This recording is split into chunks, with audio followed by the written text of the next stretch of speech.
Gotta go to work. Minority party for the bonding. Very good.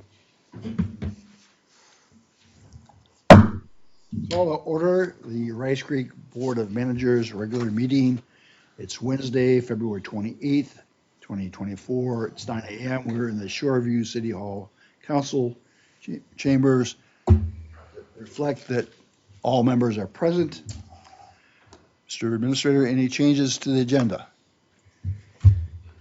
Chair Bradley, no, staff have no changes to the agenda. I would like to make a brief statement to the board in regards to our Zoom meeting protocols. The chair of our meeting should be aware that staff is doing their best to prohibit what happened previously at our other meeting. Patrick will hopefully be able to intervene, and you as chair should be looking to him. He may, hey, we have a commenter. And to those good folks that are on our Zoom platform, if they'd raise their hand, and we'll try and interface that way. So there may be interruption, if you will. That's great. My peripheral vision is not perfect, but I know that Teresa will help me out if no one else does. Thank you for that. Okay, anyone else want to amend the agenda? If not, I'll move approval motion to of approve the agenda. A second? I'll second it. All in favor, aye? Aye. Any opposed? None. All right. Motion on the minutes, please. Do you want me to do the minutes? Go You're gone. for it. Mr. President, I move to approve the February 12th, 2024 workshop minutes and the February 14th, 2024 regular meeting minutes.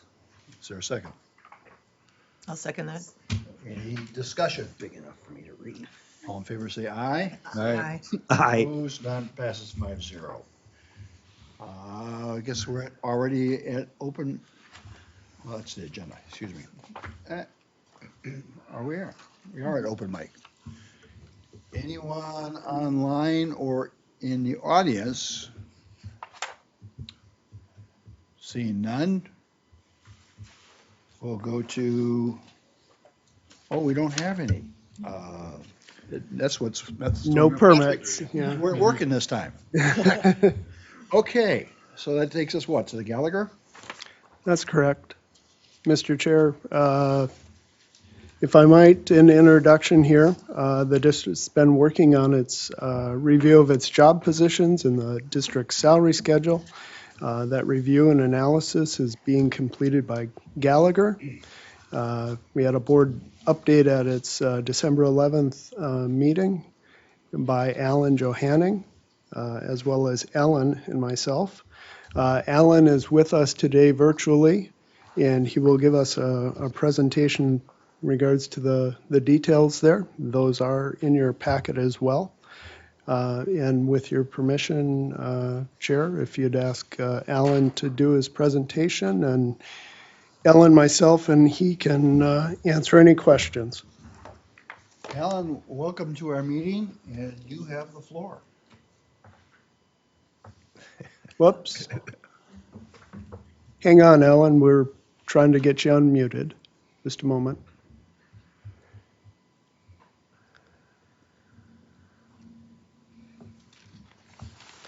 Should be good. Give it a try, Alan. Can we? Oh. Okay, we're going to have to look a little bit of patience here as we try and figure out the technology. Sounds like you can hear us okay, Alan, is that correct? Yep, thank you. All right. We'll just have to do the entire presentation with hand signals. Only free. Exactly. That would be challenging for me. And me. All of us. Failed protocol already, huh? It's working too well. Well, that might be consideration then to go back to having in-chamber presentations. I always like to see them in person anyways, like a crowd, if we ever get one. You like a crowd. You do realize this is the Watershed, right? Right, well, that's why we can like a crowd here. It's so Okay. unusual to happen. Yeah. I think that's, maybe we consider that.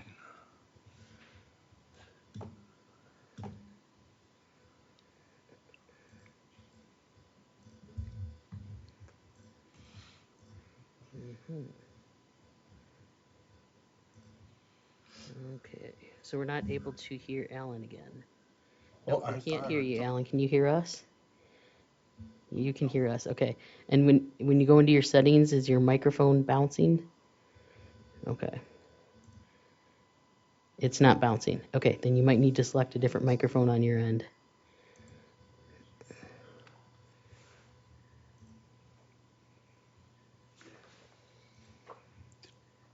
Did you have something? Oh, Yeah, volume was low, wasn't it, Patrick? I thought so too. Mr. Allen, maybe you speak up, sir? Maybe we can hear you. Can you hear me now? Yeah. Oh, there we go.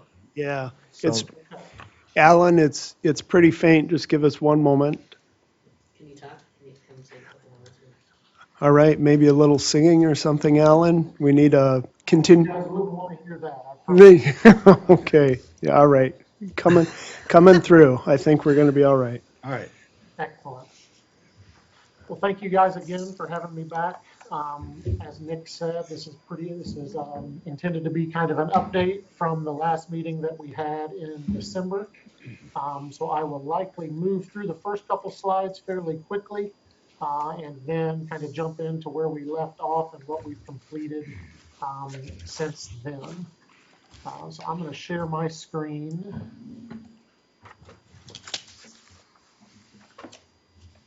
Can everybody see the presentation that I have up? Yes, we can. Excellent. So again, what we'll run through today is just kind of a project overview, talk about some of the market data, the survey sources, the data analysis that we did. That's kind of where we left off last time. So then the meat of this conversation will really be getting into the findings, the observations and recommendations, and the implementation that we've discussed with Nick and Ellen. So just kind of a reminder about who we are here at Gallagher. I'm a part of a team of about 40 or so folks that focus solely on public sector and higher education. So we do have experience working with different districts and associations, mainly focused in the public sector. Have certainly worked with various organizations within the state of Minnesota, and have actually had a past relationship with Rice Creek. So just a little bit about us here. Just kind of an overview here. Project initiation administration was really kind of understanding current state, really getting into the compensation study piece here. That's really where we administered the custom survey as well as pulled market data from our published survey sources. And then really over the last couple months, we've been focused on kind of the competitive analysis piece and then creating that detailed plan for implementations and recommendations that we've provided to Nick and team, which is included here in this packet today. So just kind of an overview again of what the purpose of this study was. We really wanted to conduct this objectively and examine the competitive job market to make recommendations that were going to be internally fair or internally equitable and externally competitive. We conducted a compensation salary study using various survey sources, both from custom survey that we administered, as well as published data that we have access to. We identified in working with the district certain roles that may be paid outside of a competitive market rate. And then we worked with Ellen and Nick to administer an adjusting compensation or recommending adjustments in compensation to certain employees, which they have continued to work with. And then as part of the ongoing work, we want to make sure that anything we implement, any tools that we put in place, that Nick is equipped with the tools and resources available to administer this on an ongoing basis. A little bit of a reminder about what a study like this is and isn't. Really the biggest piece anytime we do one of these studies is to make sure that jobs and levels are consistently defined, and then really getting down here that compensation is competitive and equitable. We also want to make sure that anything we're delivering, that the system's easy to understand and administer. So we want to make sure that managers and leaders and employees understand it. And we want to make sure that Nick and Ellen have the tools that they need to administer it on an ongoing basis. Over on the right side is what a study like this is not. So the outcomes of this study could result in people getting an increase in pay, but that wasn't necessarily the goal at the onset of this. Likewise, it wasn't a staffing needs study. We weren't here to tell you how many people you need in a seat doing the job. We want to be able to tell you that the pay rates that you're offering are competitive for that specific job. It's not an organizational structure redesign. We're not here to say who should be reporting to who. It's not a strategy designed to cut costs. More times than not, and I would say 99.9% of the time, there's actually a price tag associated with a study like this. And it's certainly not a goal to eliminate any positions. We kind of jumped on this. These are just some of the best practice guidelines that we used in following through with this study. Won't jump into any detail here. This is very much what we talked about last time. This just kind of gets into what we did with the data. We reviewed job matches based on job descriptions. We aged the data to be as real time as possible. And we made any adjustments to the data to reflect the cost of labor there in Blaine, Minnesota. These were some of the considerations we took in identifying the organizations in which we reached out to, as well as the information that we pulled from our published survey sources. Again, same slides as we presented back in December. These are the organizations we reached out to. Those with an X next to them are those that responded. In terms of our published survey sources, we used Comp Data and Economic Research Institute to pull that salary survey information from there. We looked at both base salaries and salary ranges, pulled aggregated information, and compared that to your guys' internal salaries and kind of anchored stuff at that 50th percentile of market. Like we talked about last time, you guys aren't super off. Theoretically, within the actual salary piece, you're right within that competitive range. You're starting to flirt with the slightly misaligned, and the salary ranges were slightly misaligned. But please note that other organizations and stuff like that that I work with are in much different and much worse off ways than this. So the fact that you guys are kind of right here, you're kind of close to being within that wheelhouse, and we really don't consider it misaligned with market until we really get up to that plus or minus 15% of that. So again, same information we shared last time around with you. Alan, this is Manager Bradley. I'd like to take a moment and go back to that last page, if you could. Yes, sir. So first of all, it says benchmark summary, all data, and then it's negative. I'm trying to understand, first of all, I assume you're saying that our salaries are below the market. Is that what you're saying? Correct. So what that's saying is that at the 50th percent of market, because that's kind of where we anchor things, your guys' pay for each of the benchmark jobs that we looked at is on average 9% behind the market median. Okay. What is the salary range? What is the difference between actual salaries and salary ranges here? Explain that for me. So the actual salaries is looking at the actual salaries of your incumbents compared to the actual salaries of the data reported. The salary ranges are looking at your guys' salary ranges. So your minimums, midpoints, and maximums compared to the minimums, midpoints, and maximums that we were able to gather from market data. So again, we look at both of those just because your actual salaries could be behind, but your salary ranges could be more competitive. Sometimes we kind of see this right here where it's a little bit of both. So one is looking at actual salaries that is specific to what you guys are actually paying. The other is looking at basically the grades and ranges that you guys currently have in place compared to what we saw on those market matches. Thank you. Mr. President, may I ask a question Please. about this page? Thank you, sir. Mr. Allen, you point out that on page 35 on my packet, which is this findings we have, and then a couple slides back, you have survey sources, and you have X's next to the surveys that were returned. Is your figures that are on summary comparison based upon these surveys that you took? Is that the source that we're? Yes, it's based off of those So sources. it's just limited to those X's that are on this custom survey, correct? Correct. Those are the only organizations that responded to us with data. All right. Well, that's in my opinion. Hold on. I'll give you a chance. I was looking at the chair. Thank you.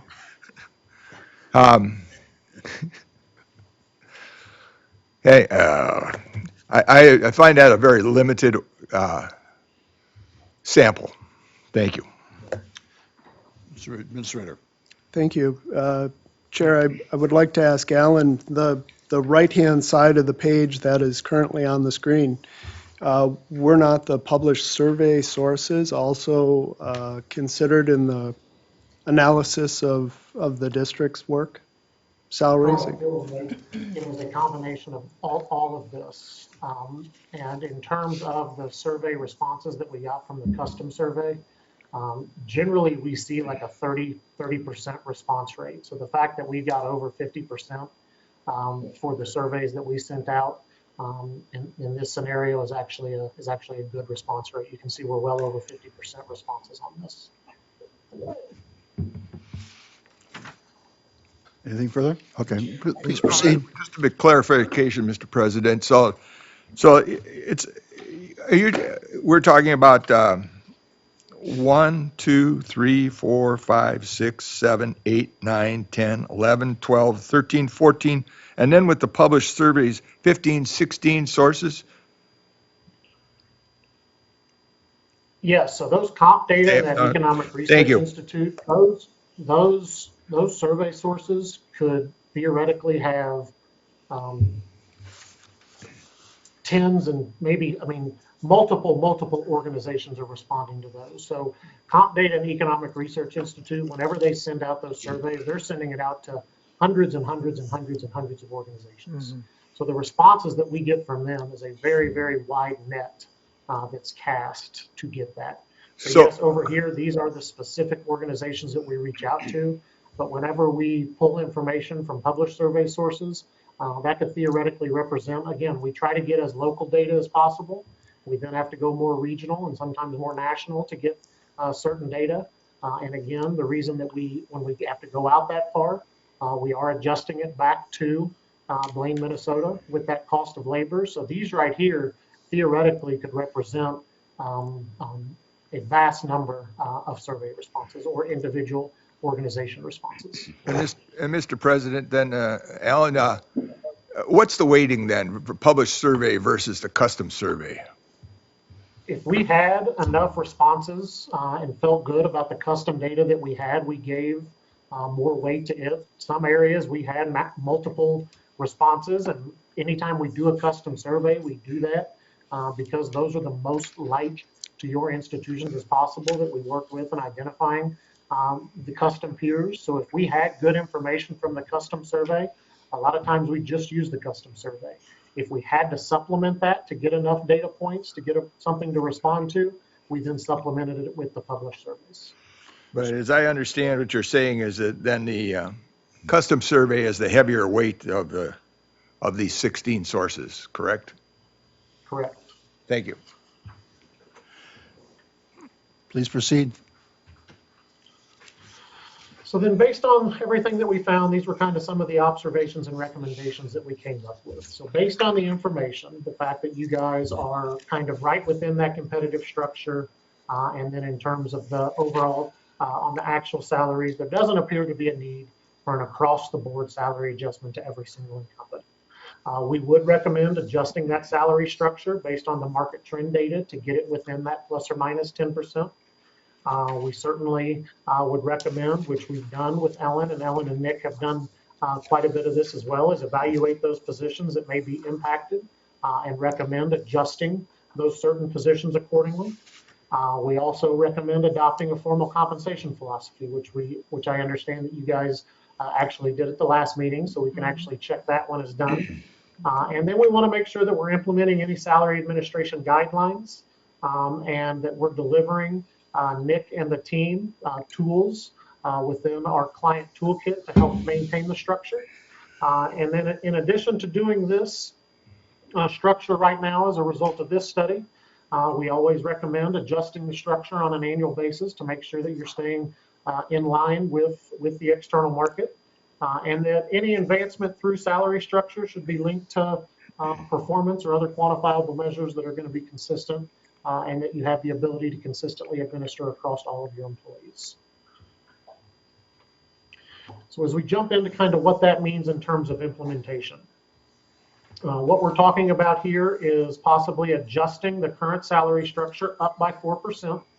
and that's based on World at Work Budget Trend Report for 2023-2024. We would recommend removing one of the lower grade positions. So removing grade 4 from the current structure and below and really starting at grade 5, given that information that we found from the external market as well as where your current employees are paid. We don't have anybody that's going to be aligned with anything less than grade 6.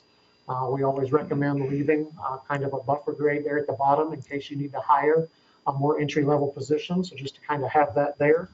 And then in addition to adjusting the structure up by 4%, we would also recommend making some slight changes to your progression between grades.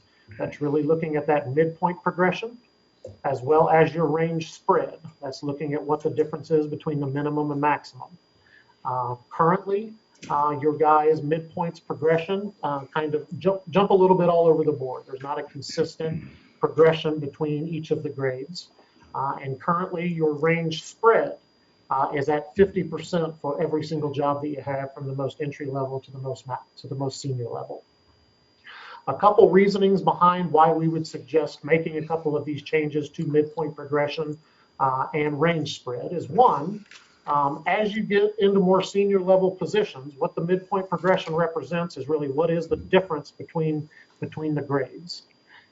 The difference between grades at the more entry level position is not as significant as it is when you get up to more senior level individual contributors or starting to get into the manager and senior leadership roles. So as you go up to the more senior level roles, there should be more of a difference between the grades because you're significantly jumping in to a different line of work as you're doing that. You guys currently do have different midpoint progressions as you go up. It's just not sequential. So we would recommend kind of smoothing those out. Likewise, on the range spread, we typically see range spreads higher at the top end of salary structures as opposed to the lower end. A couple reasons for that, one of which the variation in job is going to be quite a bit different on the higher end than it is going to be at your more lower end entry level positions. Likewise, as you get further into the higher levels of the organization, that inherently means there's less and less opportunity to continue to advance within your career within an organization. So the reason that we want the range spreads to be a little bit wider for the top level positions is we understand people are probably going to spend more of their career in those roles. So we want to make sure that they have the ability to continue to grow, to continue to get rewarded for their experience, and really allow you in any organization to continue to retain those individuals and allow them to continue in their career with an organization. So those are kind of some of the recommendations behind why not only do we recommend increasing the structure like we've done in the past with the district, but also making these sequential updates to the range spreads and the midpoint progressions.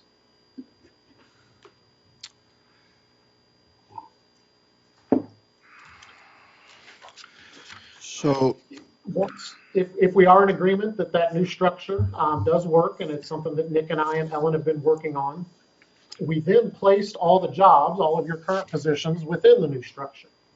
And we did that a couple different ways. We took into account what the grade of best fit was based on the external market data that we pulled from those survey sources. So that really gets at that point from one of those earlier slides when we talk about what a study like this is. We want to make sure that it's externally competitive. And then we also evaluated the internal hierarchy of positions within the district. And that really gets at that equitable piece. We want to make sure that we're looking at all jobs equitably. So we want to make sure that, one, yes, it's externally competitive, but two, that it makes sense internally within your structure. And the way that we evaluate kind of the internal hierarchy of positions is to use a job evaluation tool that we've delivered to Nick and the team. That takes into account these five categories, and it allows us to look at the most entry-level position all the way up to the most senior-level position and kind of determine the internal hierarchy of that. So we're really looking at the skills, knowledge, and ability for roles. That's really getting at the education and experience that's required. We want to look at the accountability and decision-making ability. So how much autonomy does an individual have in making decisions that come across their desk or come across their plate on a daily basis. Are the decisions they make strictly grounded in they're going to go to policy and say, hey, this is what it is, this is my decision? Or are they going to have to more operate in the gray area and kind of come up with decisions on their own? And what kind of accountability do they have for the decisions that they make? In terms of nature, impact, and mental effort, again, that kind of gets back to what is going to be the impact of the decision they're making. The decision they're making, is it only going to impact their job in a small work group, or could it impact the entire district and some of your guys' constituents? Interpersonal skills and communications, who are they interacting with on a daily basis? And what kind of skills and tact and diplomacy and those kind of things do they have to have as part of their interpersonal skills? And then what are their working conditions and physical effort? Kind of what work environment are they working in on a daily basis? So this is just a way to really evaluate all positions, again, across any organization. This is not a tool that's unique to Rice Creek. This is a tool that we work with a lot of our clients on. If they don't have something similar to this, that really kind of helps them understand what the internal worth of each of their jobs is. So we took into account both external data for the competitiveness piece, as well as results from this tool for the internal equitable piece and determining where a job ultimately landed in terms of the grade. So once we felt good about the grade that they were assigned to, this is really kind of where we're marrying back in the actual person. Up to this point, it's been solely focused on the actual position, not the person. What are the needs of the position? What is the work of the position? These areas back here, again, are looking at the position, not necessarily the incumbent that's in the role, but what are the needs of this position that exists by standalone. Obviously, education, experience, all that's going to vary from one incumbent to another, but this is really focusing on the position itself. Now we're kind of marrying the person back into it. So what we did is we calculated for all employees what their years of experience was in their current role with the district. And using that, we then were able to calculate what their expected rate of pay would be within the new structure. So we gave everybody a consistent credit for every year of experience that they had within their role. And then based on that, it gave us kind of an understanding of where we might expect them to fall within the new structure, within the new grade that we have them assigned. By doing this, we identified position employees that may warrant a compensation change based on the new salary structure and the time with the district. So based on this calculation, some people were right where they needed to be. Some people were actually already above where we would expect them to be. We're certainly not recommending any cut in pay, but then there were a number of employees that were lagging where we would expect them to be based on this consistent approach. So those were some of the information that we provided with Nick and Ellen, and they've worked on evaluating that. So in doing this, what it'll accomplish is that, one, it's going to ensure that all employees are going to be paid within their new competitive range. And it's also going to take into consideration time in their position for placing that employee within their new range. Compensation philosophy, we'll kind of jump through this one fairly quickly just because I understand you guys have already adopted it, which is excellent. So these are just kind of some guiding principles and some things to think about, which you guys have when administering these. These are some of the key components that existed.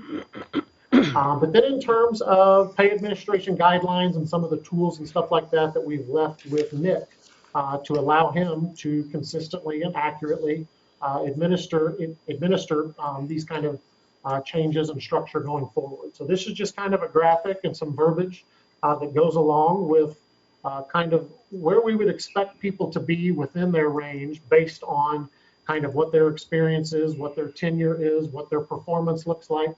The goal generally is for people to kind of fall within that middle tri-tile area. That's generally where we're going to find a majority of our employees. So I won't get into the actual detail within all of this, but this just kind of gives you an idea of why some employees, why it may be very appropriate for them to be at the lower end of their range, why it may be very appropriate for some employees to be towards the top of their range, and where you might find most employees kind of within that middle tri-tile, kind of plus or minus that market median there in the middle. In addition to those guidelines, we're also delivering Nick with a toolkit that has a number of tools in it that will allow him to one, bring in new employees and make sure that any pay that we're offering those new employees are going to be consistent with how we're treating internal employees. It's going to allow him a tool that when an employee gets promoted internally, which hopefully is happening regularly, allows them to kind of make sure that that's consistently happening. Another valuable tool is going to be a total rewards comparator tool. What this really allows Nick to do is, and managers and leaders to do, is kind of use a tool like this.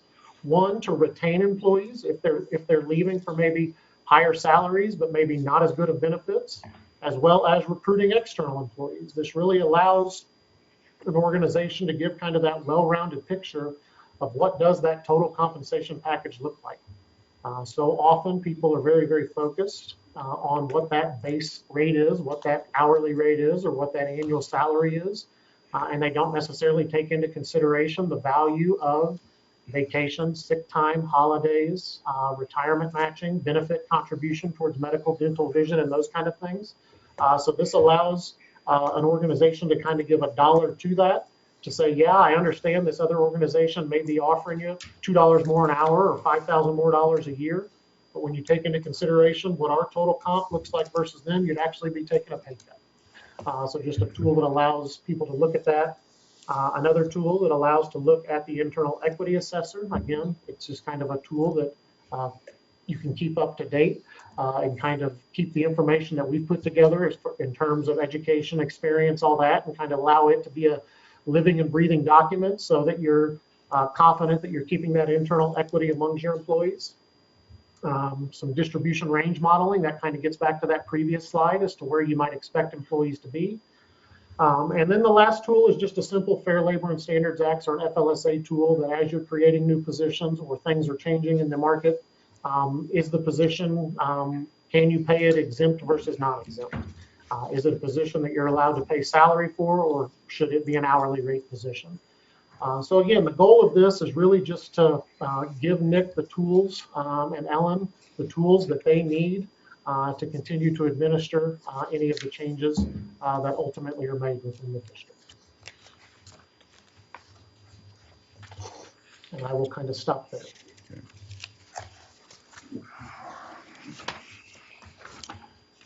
So I have problems with the proposed salary structure Okay. on page 37. You state your intent was to move grades up by 4%, and you start off in the lower levels, not too far off that.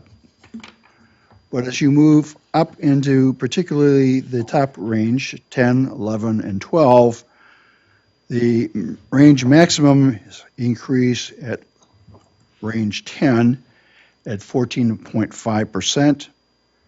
At grade 11, it goes up 15.4%, the maximum.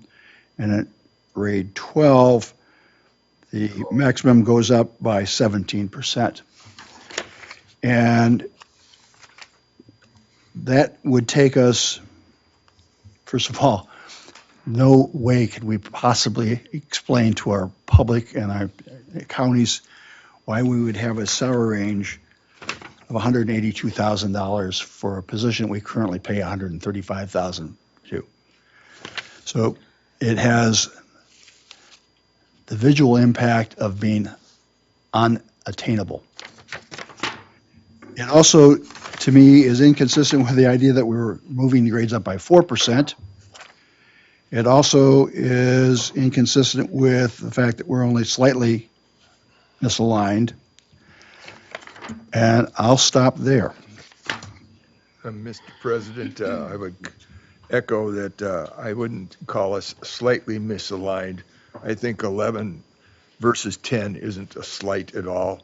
I think that's well within the suggested range of 10% positive or negative.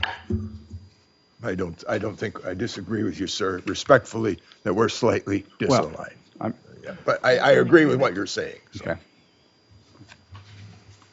And those changes, again, were more of a result of that midpoint progression and that range spread adjustments that we made or what resulted in that. So again, it kind of gets back to currently right here, these are all 50% for every single position. And the midpoint progression goes from 13 to 9 to 14 to 16 to 12 to 17 to 26 is what it looks like in current state. So it kind of jumps a little bit all over the board. So again, this gets back to not what adjustments would be to any actual salaries. It's simply just an adjustment to the range. But I can certainly appreciate what you're saying, sir, in terms of the optics of this and going from 155,000 being the current maximum up to 182,000. I can take no comfort in the concept that we would adopt a schedule with the idea that we would knowingly not try to implement it, because that's not fair to our employees. That gives the wrong message to them. They have a message receiving here that they in fact would, in that position in Rice Creek, receive a salary of a schedule step 11, $145,000. We have to have this thing consistent with the reality of what Rice Creek Thank you for the word, sir. can pay for our positions.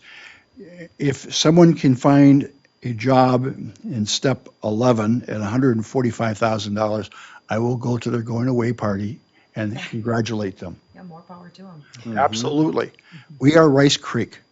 Right. We are not, I won't name particular, there are people on that schedule comparison that we will never be, and nor should we. Mr. President, I couldn't agree more heartily with what you're saying. I finally looked at this schedule and I thought it was nuts. And that's all I can say about it, really, is that, and we're not all that misaligned as far as a 10% either way or one on a total. So, I mean, it's a fantasy as far as I can see. What happened to the 4%? How did 4% suddenly become 17.7%? Even 4% is, I don't have a problem with 4%. Is, I realize we've had some jumps in inflation in the last short time, but prior to that, there were 3 years where Social Security, for example, got zeros, and we had pay raises here at Rice Creek. So we're not really that far out of the line with the current structure. Whether it needs to be broken down more because now the expansion of supervisory positions within the current range, that may be. So I have to take a look at some of that, but So I go to page 35, salary range differences, and you show us to be 10% off. If you had brought to me a table that had the maximum ranges and steps, again, I don't have much grievance on 6, 7, 8, and 9. 10, 11, 12, if you brought me in at a 10%, which would have eliminated that difference, which would have been, instead of 119,000, it would have been 110,000. Instead of 144,000, it would have been 134,000. Instead of 182,000, it would have been 170. I'd probably shrug. But that's where I am. So, Mr. Chair, Yes. just want to clarify a few things. We're not talking about actual salary here, we're talking about range. Is that true? And expectations. Thank you. Thank you. Then I would go to the fact that we've had our updated position descriptions, so we're probably more spot on of having positions within the correct range. Is that the term? Yeah, within the correct pay grade. When you talk about expectations on 39, there's a placement within the structure, determined expected rate of pay within upgraded ranges based on years of experience. So I'm going to ask a couple questions, so let me this is the first one. Is there internally a way that I'm here for 3 years, I'm a new employee, I have 3 years' experience, I get plugged in at a certain range, and then am I expecting a step up at 2%, 3%, et cetera? Is there a steps system within this, or is it based on what this board decides to annually increase? Because that's something we've been talking about for a while. And then the last one is on page 43, this total reward comparator. That I think you're talking about when someone comes in, but I would suggest that's information that employees get every year, that this is the total cost of your position. So not when they come in, but here's your salary, here's your bennies, this is the total amount we're paying for your position. So back to that, what happens when an employee, on an annual basis, what happens with an employee? And kudos to the fact that you've got those position descriptions upgraded, so. Thank you. Manager Bradley, just in response to Manager Winant's comments in reverse order, yes, the total rewards, we have done that historically, along with each individual appraisal. We have advanced that now. We're making it as all-encompassing to the benefits that the district has, vacation, holidays, medical, those types of things. And then do we have a defined step increase at the district? Your first comment, no, we don't. The expected rate of pay element is a way to, I don't like the word expected, but with your tenure someplace, you've been moving along, and so it was a way to gauge the salary that an individual might be having and where it would fall in the schedule. At time of hire. Well, at time of hire, it would be based on that individual's skill set, experience, the position itself, and those reviews that we did. But then someone who's been at the district, well, you know the players. They've been here a good long time, and it's like, well, I've been here a long time. What would that look like within the schedule? Would they probably don't believe they should be at the starting point of an adjusting schedule, but rather their institutional knowledge and stuff garners them a higher value to the district. Okay. Yeah.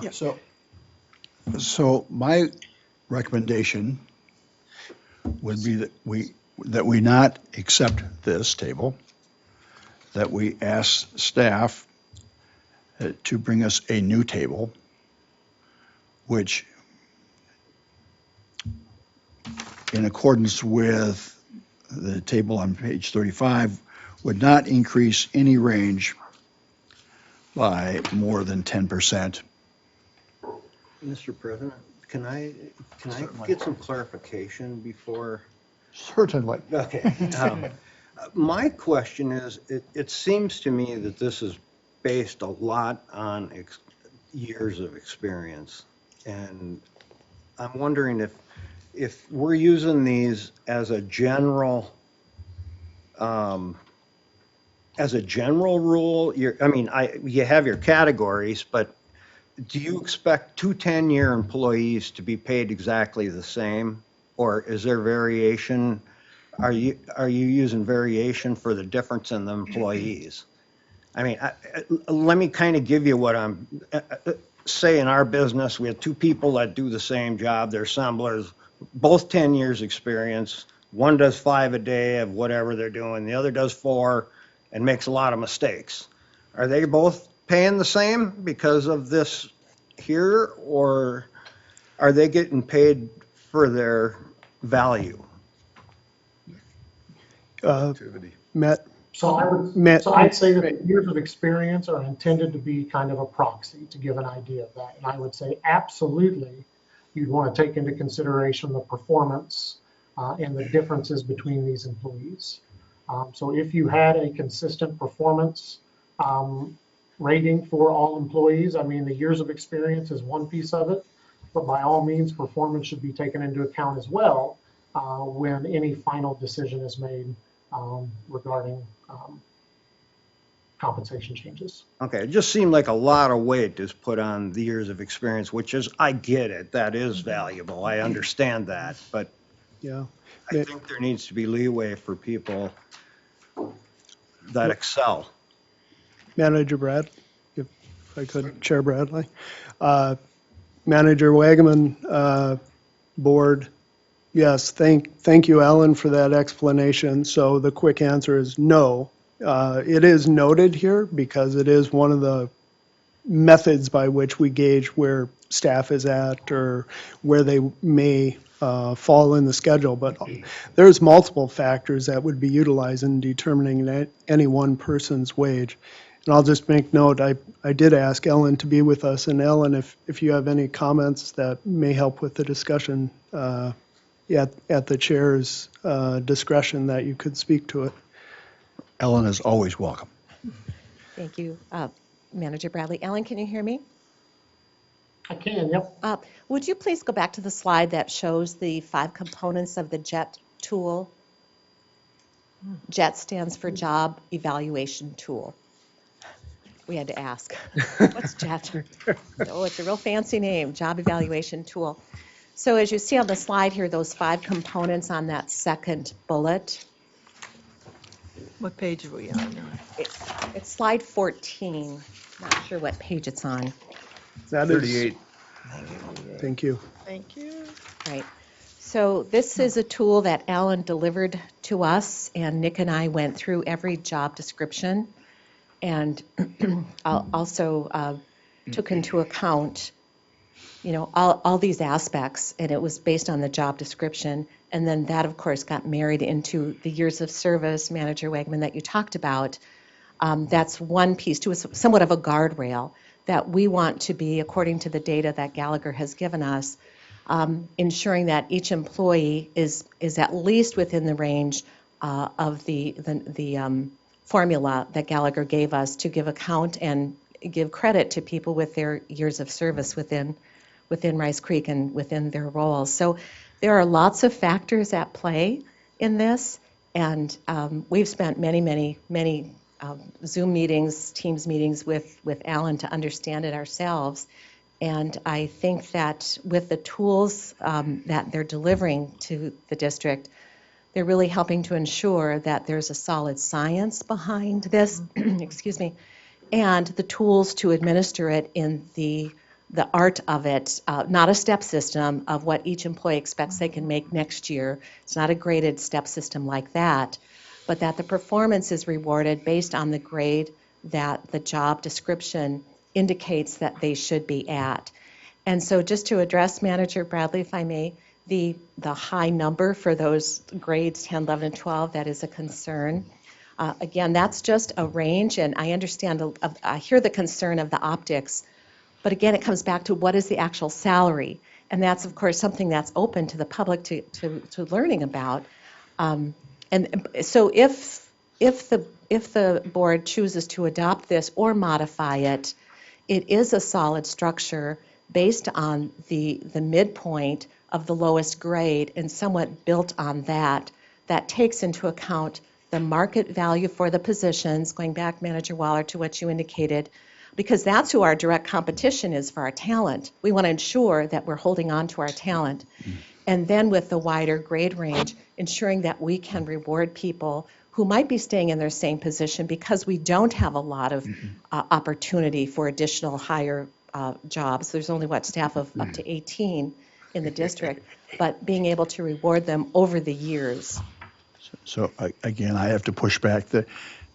If you tell somebody that job, it could be worth $184,000 and they're being capped out by reality at $144,000, you've created a dissatisfaction. So you do not set a theoretical salary that cannot be attained without creating dissatisfaction. Yeah, thank you, Mr. Chair. I have a feeling some of the comments that I'm going to make are repetitive from the workshop. part of my challenge with this study is right now, the very thing we're dialoguing is increase in salary, correct? Right? That's what we're talking about right now. If you, Potential increase in if salary. you look at what this study is not, the study is not a strategy to increase pay, but that's exactly what we're dialoguing. And so some of this just seems counterintuitive to me, and I want to be very careful. I don't want to feel like I'm lacking empathy or that I don't have value for our staff. I absolutely do.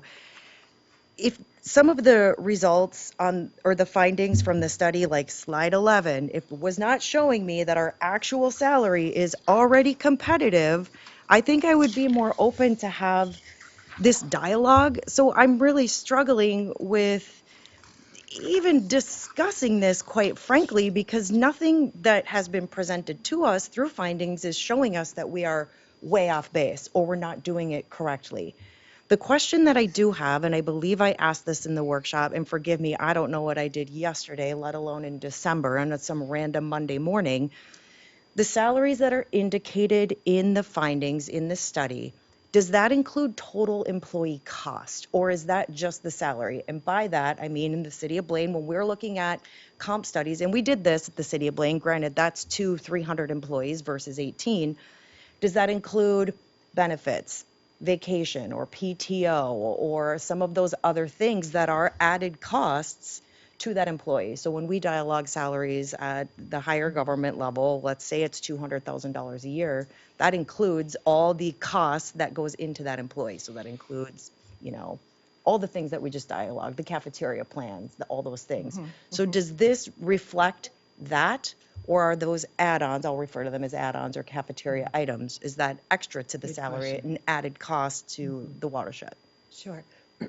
Are you asking Alan or myself? Whoever is the expert in this. Alan? This is just base pay.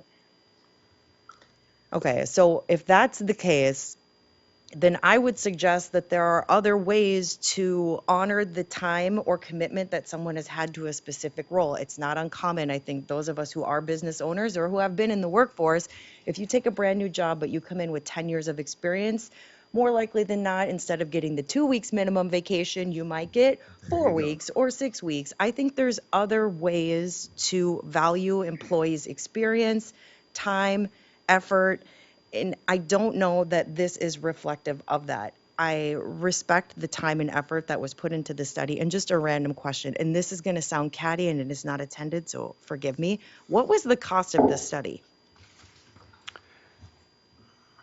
Manager Bradley? Yeah. The contract with Gallagher is $12,000. Okay. Mr. Chair? Yep. Are you? No, go Are you ahead. done? Yeah, I'm scared if I keep talking, I'll say the wrong Okay, thing, so I'm okay. going to be quiet. So I've been on this board for a little over 4 years now, and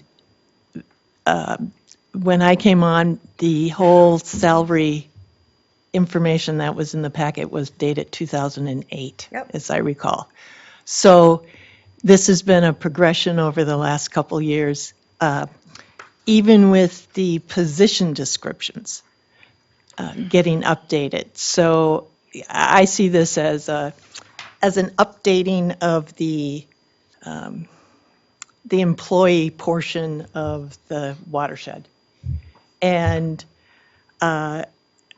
if I understand this right, this is not necessarily increasing anybody's salary. This is what we're looking at, the range. Correct. And so it's the effort to get a structure around, and I like what you said, it's called a salary science, that instead of just, okay, I think maybe we'll do X, and I think this person is below grade. If I recall, it was like a scale of 5 different options that the administrator had, and one of them was failing to meet expectations, and we got rid of that because that basically was, you're not doing your job. So this has been a deep dive into a very old system to be able to build the scaffolding upon which salaries have some reason to be at, some legitimacy, some background on why they are there. So that's how we find ourselves today. I agree with you, Mr. Chair. We don't want to raise any expectations for employees that if they stay here 100 years, they're going to get to, this amount of money. So we need to be wise about this, and we also have the public face of what we're doing here Mr. to Chair. be attentive to. Can I ask just a clarifying question? The issue before us today is either accept or not accept what's before us, correct? Right. Correct. Okay. Then I would suggest we just vote on it. Quite frankly, I don't think there's broad support to do it, but for us to sit here and use those same science and those same metrics to come up with the perfect numbers, because truth be told, again, I don't think the science or the picture is complete because it doesn't include those other things that do cost the watershed money as part of an individual's salary. So, I mean, if you're looking to restructure it, I certainly wouldn't hash it out here because I don't think we have all of that information and data to be able to do that. My suggestion, or just I guess my opinion, is that we do not move forward with this as is. So let me ask Nick as a cross-examination question. Isn't it true, Nick, that we just recently worked on the employee handbook in which we set the vacation levels and we set all the benefits? And when we did that, we looked at our comparable watershed districts and made sure that we were in line with what their policies were. Manager Bradley, yes, that is correct. I would say that the district among its peers is similarly aligned in its benefit offerings. So my point is, Manager Roberts, is we have already taken into consideration the benefits and making sure that our benefits are not out of line with their benefits, and now we're trying to compare our salaries. So if we're already in line on benefits, now we're just trying to get aligned on salary. And I guess, listen, I'm not looking to pick a fight or have a long out just discussion, potato. I think those numbers should be included. If we're dialoguing hard numbers, I want to know, because as an employee has that tenure or that experience and they're getting plugged into one of these higher pay grades, assimilated with that would be additional costs above, the lower pay grade employees for PTO and other things. So that, I think, should be a part of the whole picture so we know what the total cost is. Again, I may be on the short end of the stick on this, and that's okay. And quite frankly, even when we dialogued the handbook, I think that was very early on when I came on, and I didn't like half the stuff in there, and I was very vocal about that as well. And again, I want to be so very clear, this is not me saying that I don't value our staff or their skill set. I don't want to come across like I'm lacking empathy, but the financial responsibility that we have as a whole and the responsibility that we have to our separate counties, that is, that's kind of at the core of what we do. So that's the only reason I ask questions. It's not an attempt to be disrespectful to anybody by all means. So I want to be super clear on that. So, Nick, what I don't want to do is hold up salaries for our people. We've got people who I understand you've not implemented the 2024 salaries because you were waiting to get this accomplished. I'm not aware of anyone being at the top of their range that would prevent you from giving them their salaries while we work this out. Fair? Manager Bradley, Board of Managers, I'd say that's correct, that I haven't implemented, if this were to come in, it's additional information in how folks may be compensated. I would recognize a couple of points, if I could, offer the board.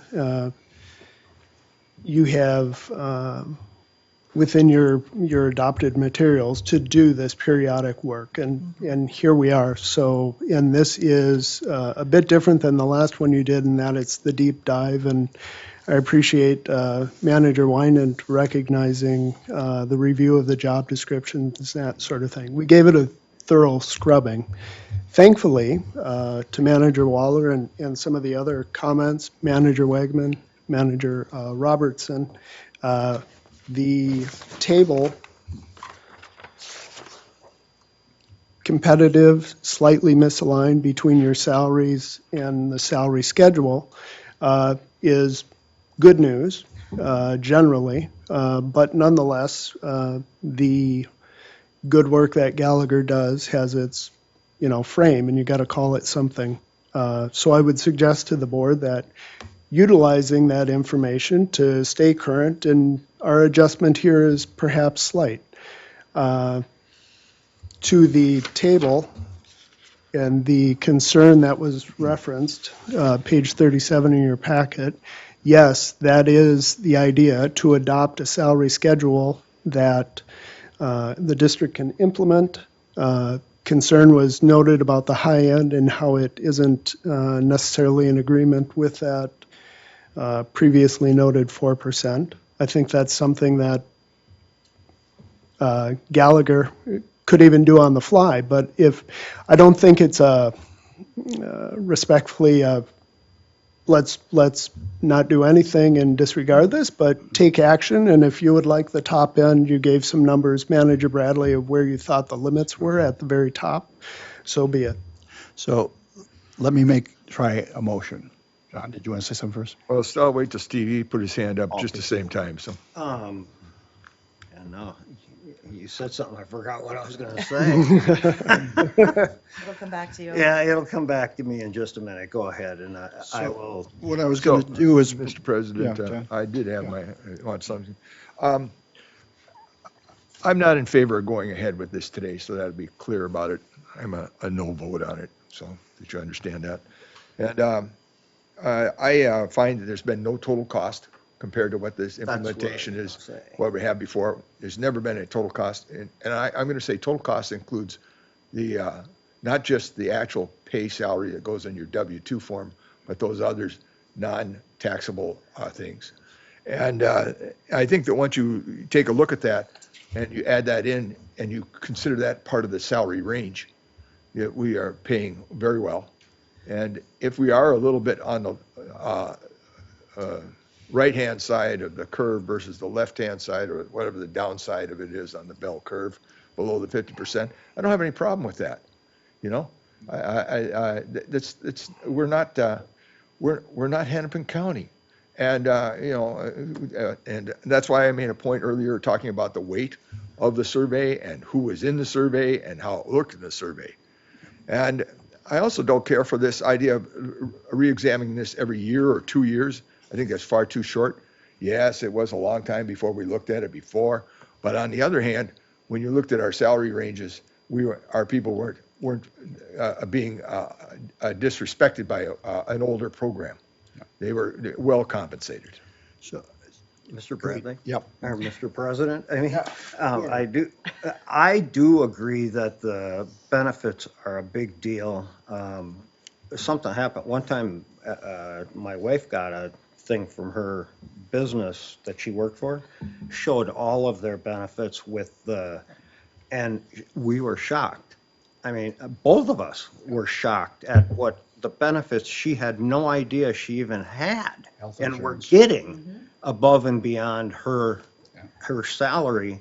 And I think that is important, that that's included in so what we're looking at. let me tell you what's really important, I think, right now, is that we get our people's salaries raises that they're supposed to get in 2024 in place. They've waited 2 months Yep. to get their raise for this year. And our dispute over this table is unrelated to that. Yes. Because none of those people are because none of them are at the cap on their current. So they salary. could get their raises. They can get their raises. Yeah. So while we work on this as a board, let's make sure our employees aren't hurt. Mr. Yes. President, our employees have had that opportunity all along. The board's action hasn't restricted that raise from being made 2 months ago. I realize that it was a decision made by the administrator, but I want to point out it's not the board's that's been holding that back. And the current system allows for them to be compensated and provided for it. So this- I don't, it's not just the table with me and in this whole organization. There's a lot of internal things here that I'm not Before happy I about. recognize Nick, I just want to point out that this study is a lot more than just this table. Yes, and that's, And so- Exactly. So there's no reason not to implement the other aspects of this work. It's good work, it's useful work, we should get our people paid. So that would be my motion. My motion would be that we encourage Nick to implement the salary raises that he's concluded based on this work should occur this year. And he bring back to us a modified salary range based on the discussion that occurred today. Is there a second to that? Mr. President, I'll second that for discussion period, and I tell you, I'm going to vote against it. Okay. And the reason is that, first of all, there's been no restriction on why that salary couldn't have been implemented 60 days ago. None at all. The board, this particular item packet that we have in here has a lot of things in here that it's not just the salary range on page 37. There's a lot of other things I just don't care for. The re-examination so often, I don't find it. I So, was but, advised that one of the purposes of this was to eliminate that every 2-year process. So I think that was been answered. well, what I read in here was a year. Well, salaries get evaluated every year.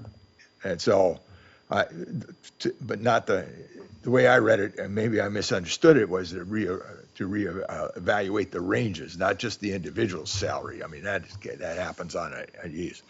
So, but my point is that I don't see anything that's held back the pay raises. They should have been compensated 60 days ago, and I think this is going to need a lot more. I'm agreeing with you that we ought to make sure that get this done. Nick? Yes, Manager Bradley, Board of Managers, a couple of comments. Discussion on total cost. It's no doubt in my mind, and rightfully so, that those would be additional expenses to the district for every employee, et cetera. My comparison at best is my knowledge of our peer groups locally, and that they offer very similar things. I would hesitate that, observing the number, which would be larger, right? Because, well, we pay for portion of the medical premium and that sort of thing, would be impactful in a viewing. But then the context of our competitiveness with our peers, that would suggest to me another study, because we would look into it. So I'd be hesitant to go too far there. I'm not suggesting that the district is identifying itself as one of our peer groups, whether it be county or watershed or whatever. Certainly, I respect that the board is defining its own independent position about what Rice Creek should look like. And bottom line to this subject matter is how it pays the individuals that work for it.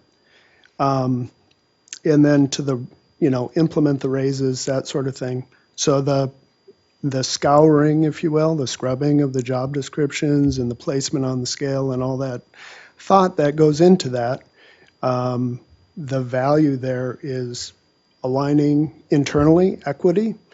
And so to dismiss what I now know makes it, I want to use that in administering salaries. And it's important for me to note here, for all of you and our viewing audience, raise, if any, right? Yes. Because some of the positions, as Alan noted in the presentation, are at or, at the top edge of where we would think they would be. So it's a mixed bag within that administration. The purpose of my motion is to indicate the board wants you to proceed with implementing 2024 salaries. Could I Go comment, ahead. please? Manager Bradley, I go back to your original comment regarding the schedule and the top end percentages that were concerning and not creating a fiction on the landscape that an employee would point at a number and say, ooh, eventually I could get there, and it would be disingenuous if the district never intended to pay it. This is all in, the computer and spreadsheets and that, and Alan can quickly adjust accordingly. You noted some percentages. If the board wanted to utilize those, we could, upon, Gallagher submitting the revised form with whatever percentages the board thought appropriate, so be it. So let me start off with, if I could withdraw my motion, John? Would you Mr. accept President, if you wish to withdraw, Okay. I accept that So as the second, yes. I would make my first motion that we accept the work done to date to review salaries of individual employees, their job descriptions, and their placement. And that we encourage the administrator to implement the 2024 salaries going back to January 1 based on that work. That would be my motion, my first motion. Is there a second to that? I would second that. Any discussion of that? Mr. President, I don't see any need for the board to have a motion to encourage that because that was part of all that authority already existed for him and he could have had it done. So I'm really disappointed to find out that it hasn't been accomplished. And I believe there was plenty of room within the salary ranges to have done that in the past. But my motion is based on the other work that was done by the Gallagher study. Yeah. That's all. Yeah, I understand, Mr. President, but that's the excuse that's been given. I was waiting for this extra All right. So- study. Any further you know. discussion of my motion? Well, I have a question first. I want to make sure that we're clear that Nick has the room. As it stands, just, you can give your raises without concern. That's what I'm trying to do. You can do that without, either way, couldn't you? But go ahead, Nick.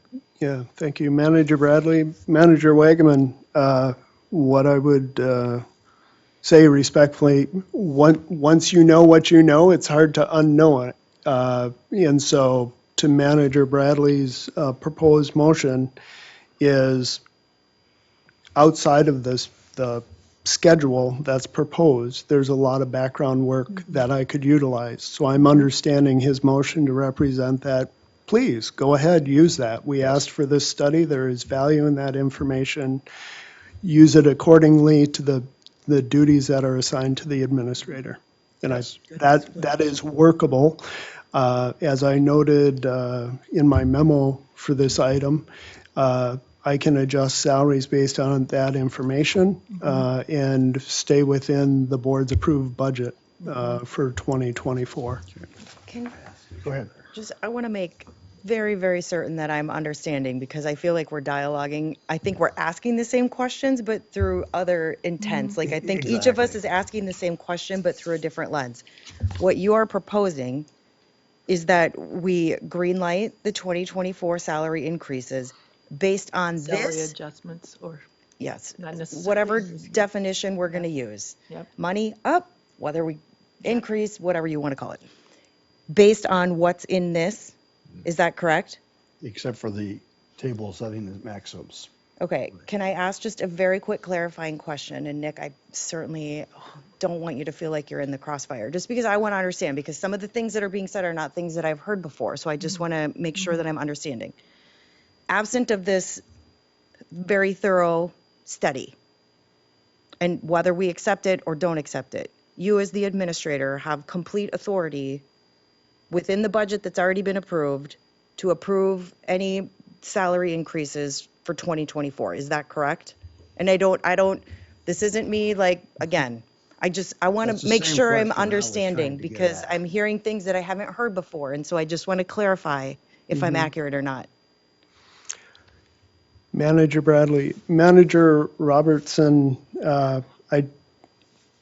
respectfully, I don't want to give a political answer, if you will, but here it is.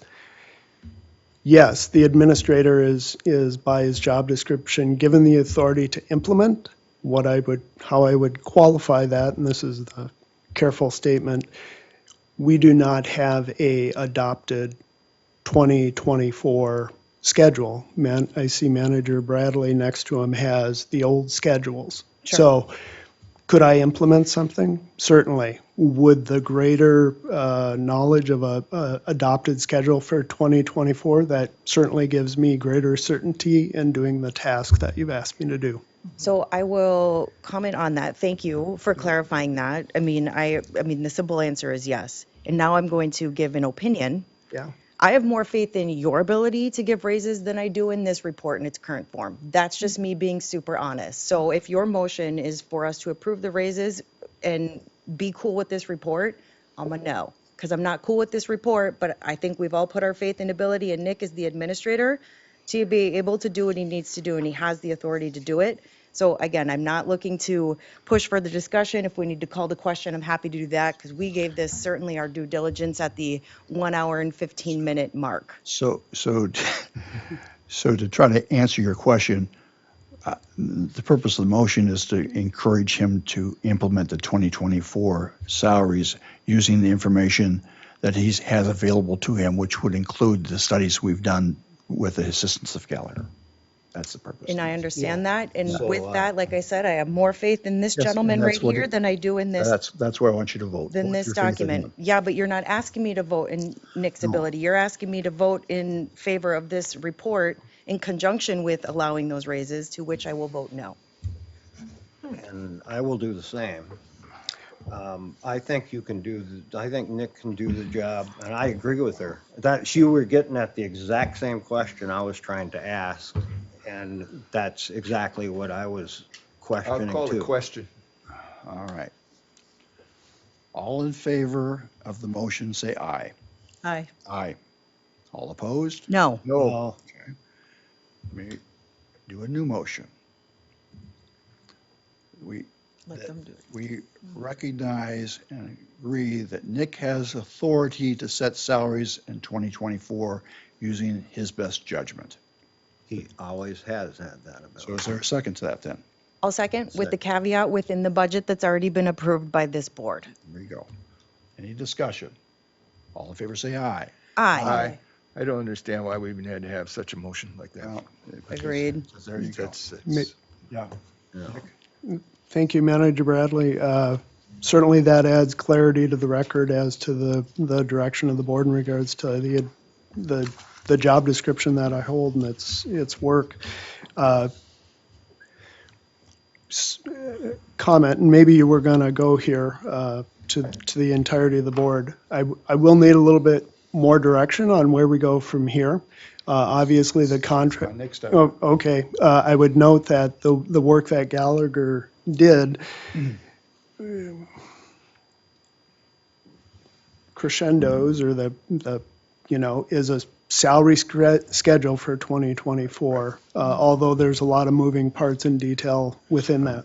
Thank you. So here's motion 2, that we direct staff to attempt to come up with a basis to provide a comparison of not only of our salaries, or provide information to our employees about not only their salaries, but the value of their benefits.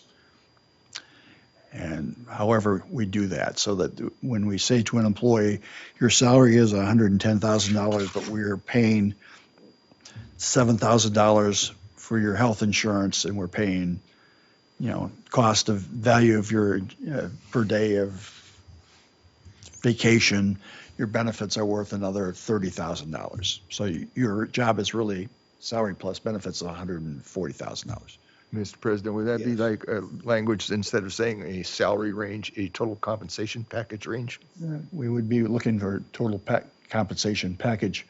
I Range. don't know if the range works, because as they get longer in tooth, they get more vacations and stuff? I Yeah. don't, I'd leave that open. I think that's an important thing Yeah. because as they get longer in tooth, so does the salary generally go up. Sorry. So I think that's all part of the package, and you don't see a total cost for employees or compensation here. No. You see, and that's what I think is an important thing. You just get this, and it's why I say it's not transparent, because you get this salary range. And it's not just the salary range that comes in the W-2 form, it's what the total compensation package is. Yeah.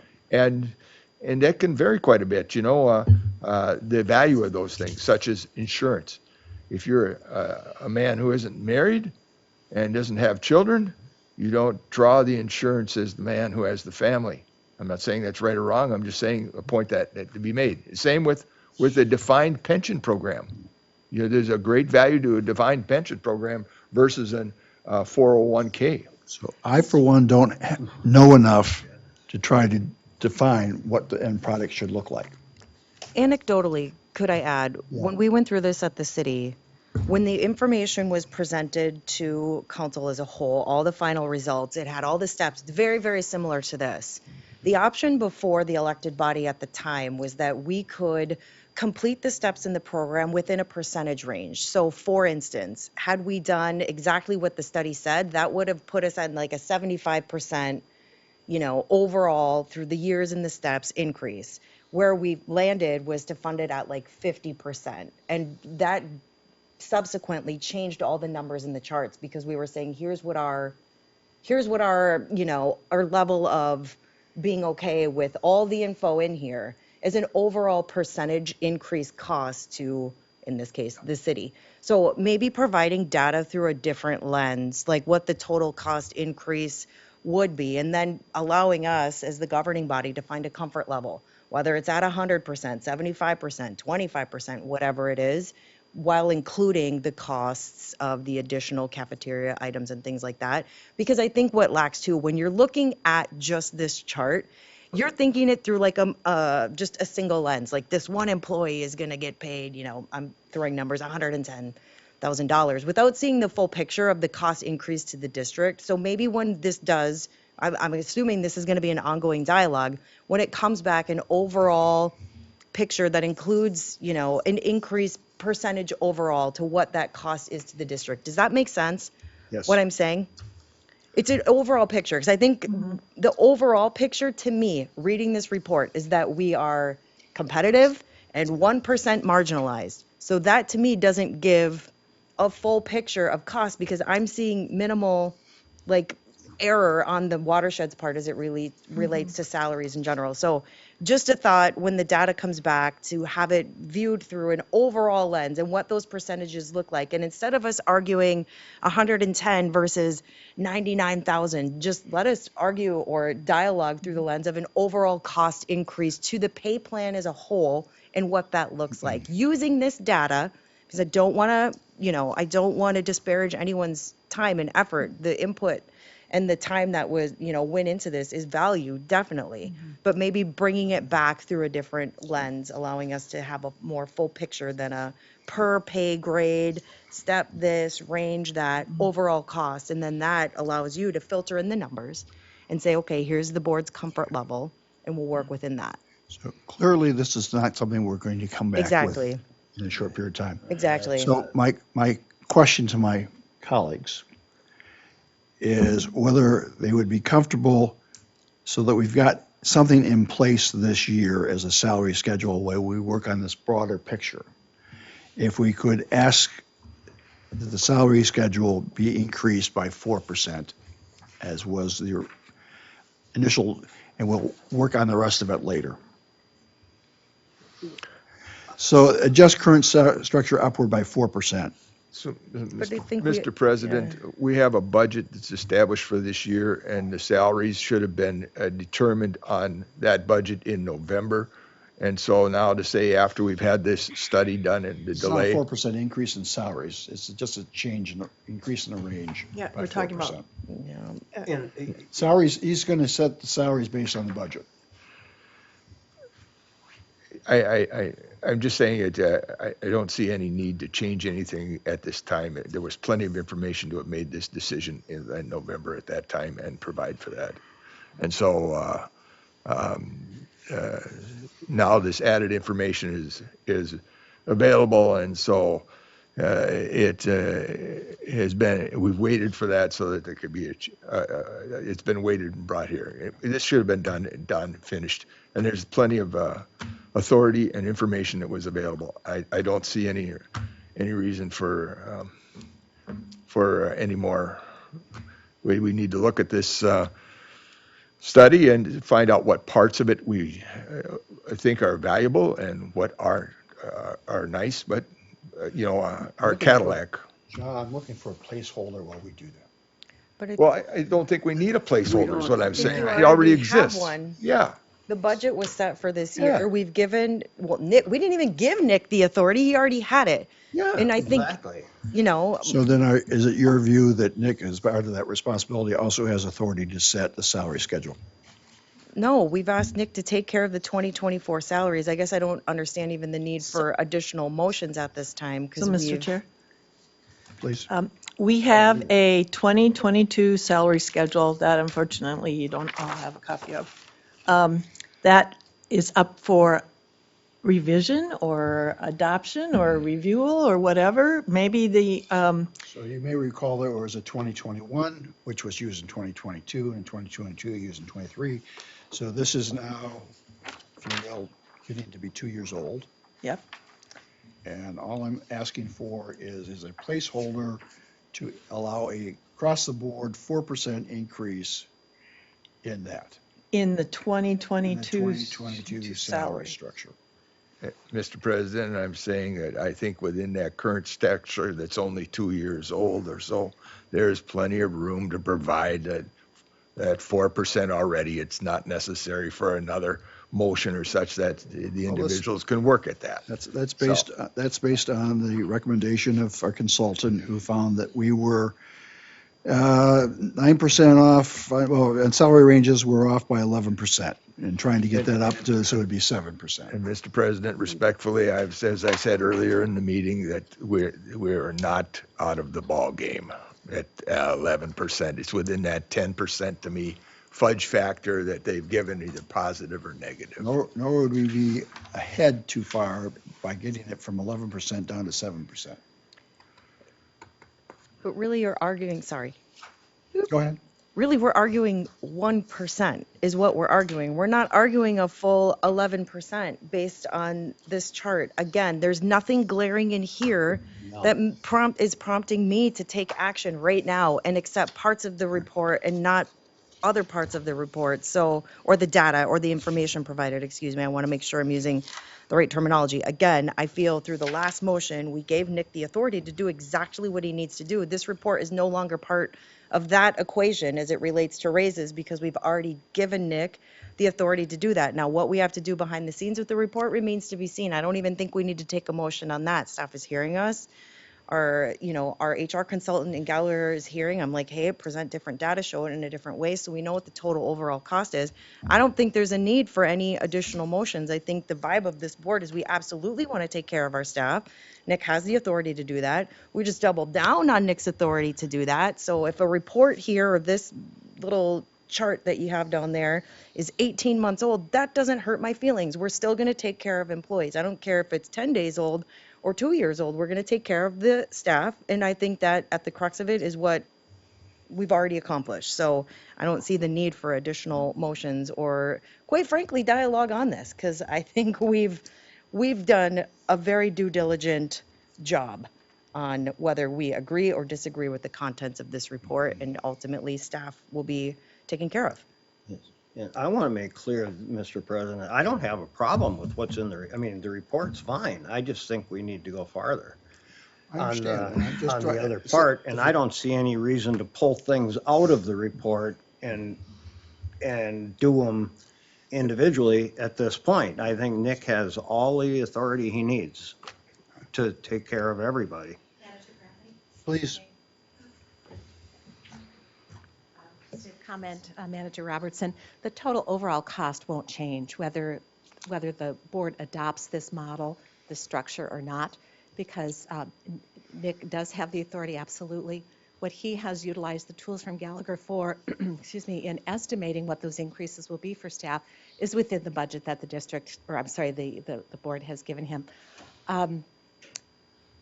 So what this will do, though, is provide that structure going forward.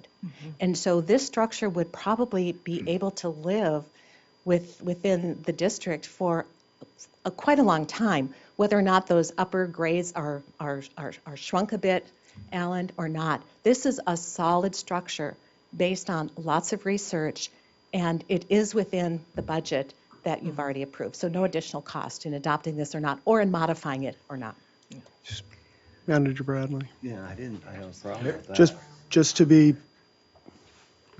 add on to that, board, I would say that for your total compensation inquiry, it would be important to have a schedule that reflects what Gallagher did. Outside of the salary deal is the progression of ranges between the different grades, right? Internal equity, and then the range spread and your ideas about how the board sees retention in that. Certainly, that component of your total compensation in its order within itself and is an important component. So I don't think I have any votes, Nick. I have one vote. Yeah. So, but I will make a motion that we Move on. move on. We're done. We're done. I've done all I can. Okay. So what's the next item, Nick? Alan, thank you very much. Know that your work lives on through Nick. Thank you, sir, and thank you, board.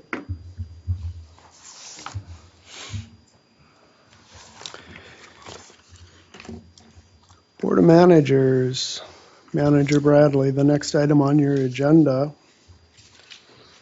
is the Stormwater Management Grant Awards. We have Will Roach from our office here to present on that.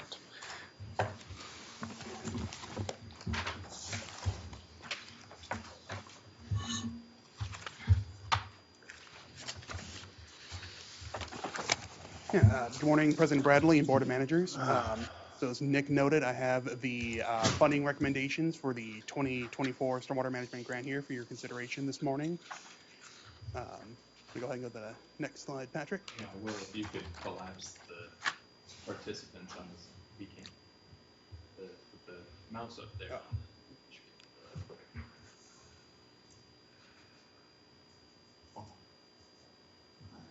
Yeah, there it is. Okay, thanks, Will. So yeah, just again, for a quick refresher on the program this year, we received a total of 5 applications from 5 different applicants. We had White Bear Township, who is proposing the construction of a new stormwater pond on a vacant lot adjacent to Bel Air Park. The City of Fridley is proposing the installation of a hydrodynamic device at Channel Road. Arden Hills is proposing the installation of 9 new Sappho baffles as part of a road reconstruction project. City of New Brighton is looking to install a second trunk storm sewer line. And then the City of Willarney is proposing the replacement of a 6-inch drain tail with a 12-inch storm sewer pipe and with a catch basin and sump. So like with past, as with previous program years, these applications are reviewed by 3 different groups, those being staff, Houston Engineering, and then the district's Citizen Advisory Committee.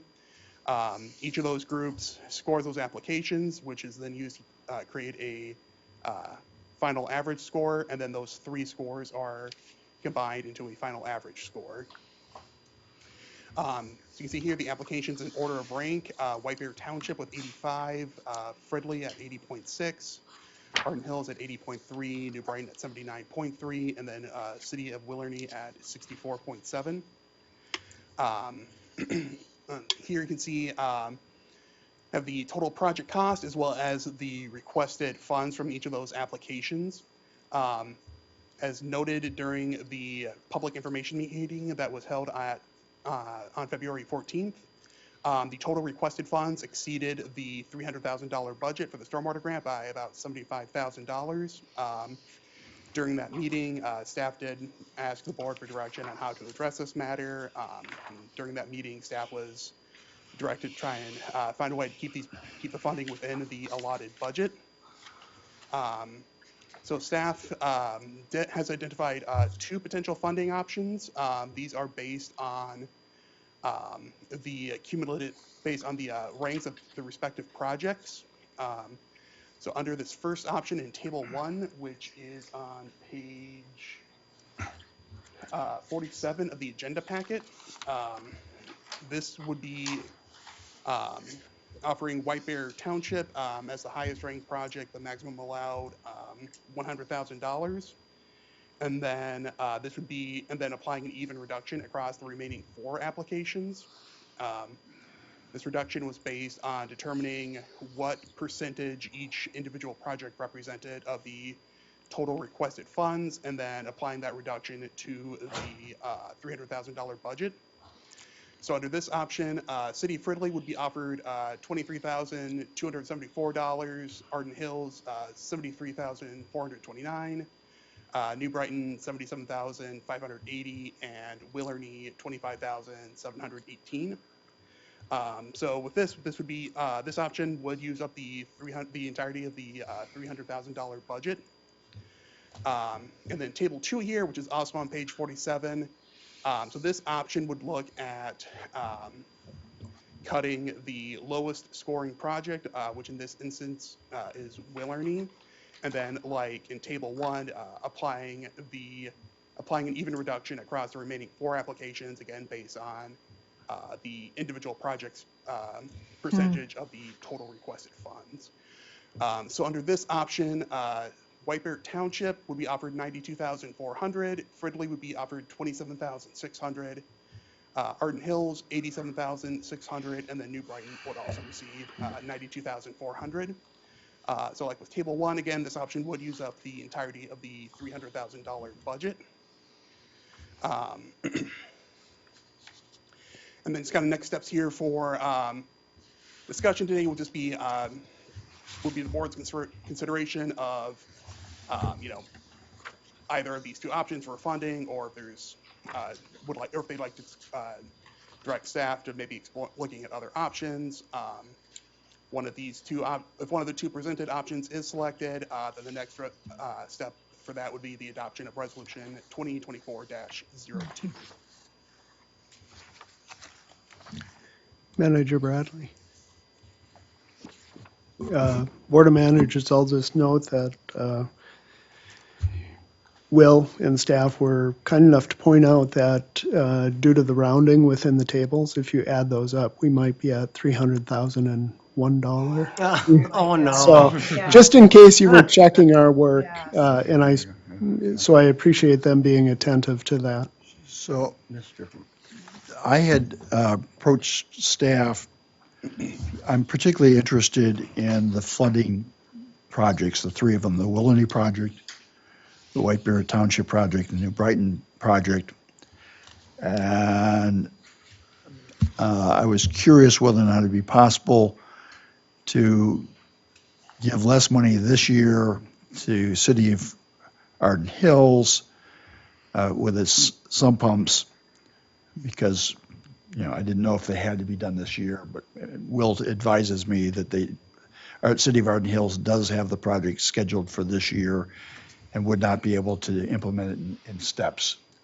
So I do want to make sure that City of Willarney gets some funding from us, because that's a flooding project, and benefit of flooding projects is not to think clean water isn't important. Clean water is obviously important, but a project that results in less flooding is instantaneous and automatic and quick payback, if you will, for the project. So I, for one, would be in favor of the one at which Willarney gets money. Mr. President? Yep. My question, the staff rated, and I have nothing against Willarney, I agree with you, but the staff had that project rated much, and Houston, much lower than the other projects.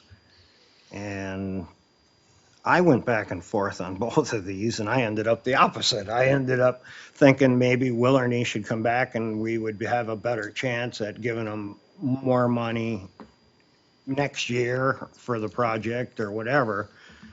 I hate to short the good projects just to give money to one that doesn't stack up against the other ones, I guess is, and no offense to Willerny, I don't mean it that way, but I guess I probably would go for number two, unless there's a reason not to. I mean, it looks like the staff had. I don't have strong feelings on it. So. Yeah, I don't either really, but I do think it'd be better if, I mean, it looks like the staff rated it much lower than the other projects, was my question.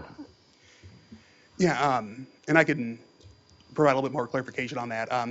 Manager Wagman, Manager Bradley. The reason the Willerny project did score, significantly lower, both on the staff and Houston engineering side of things, is one kind of important thing to note is that at the time of the application, the city of Willerny did not have modeling available prepared of this project. So that was part of that consideration of, on concept, it seems like a fine project, but at the same time, the program guidelines do require being able to demonstrate the effectiveness of the proposed treatment. And they still haven't done, they haven't done that yet?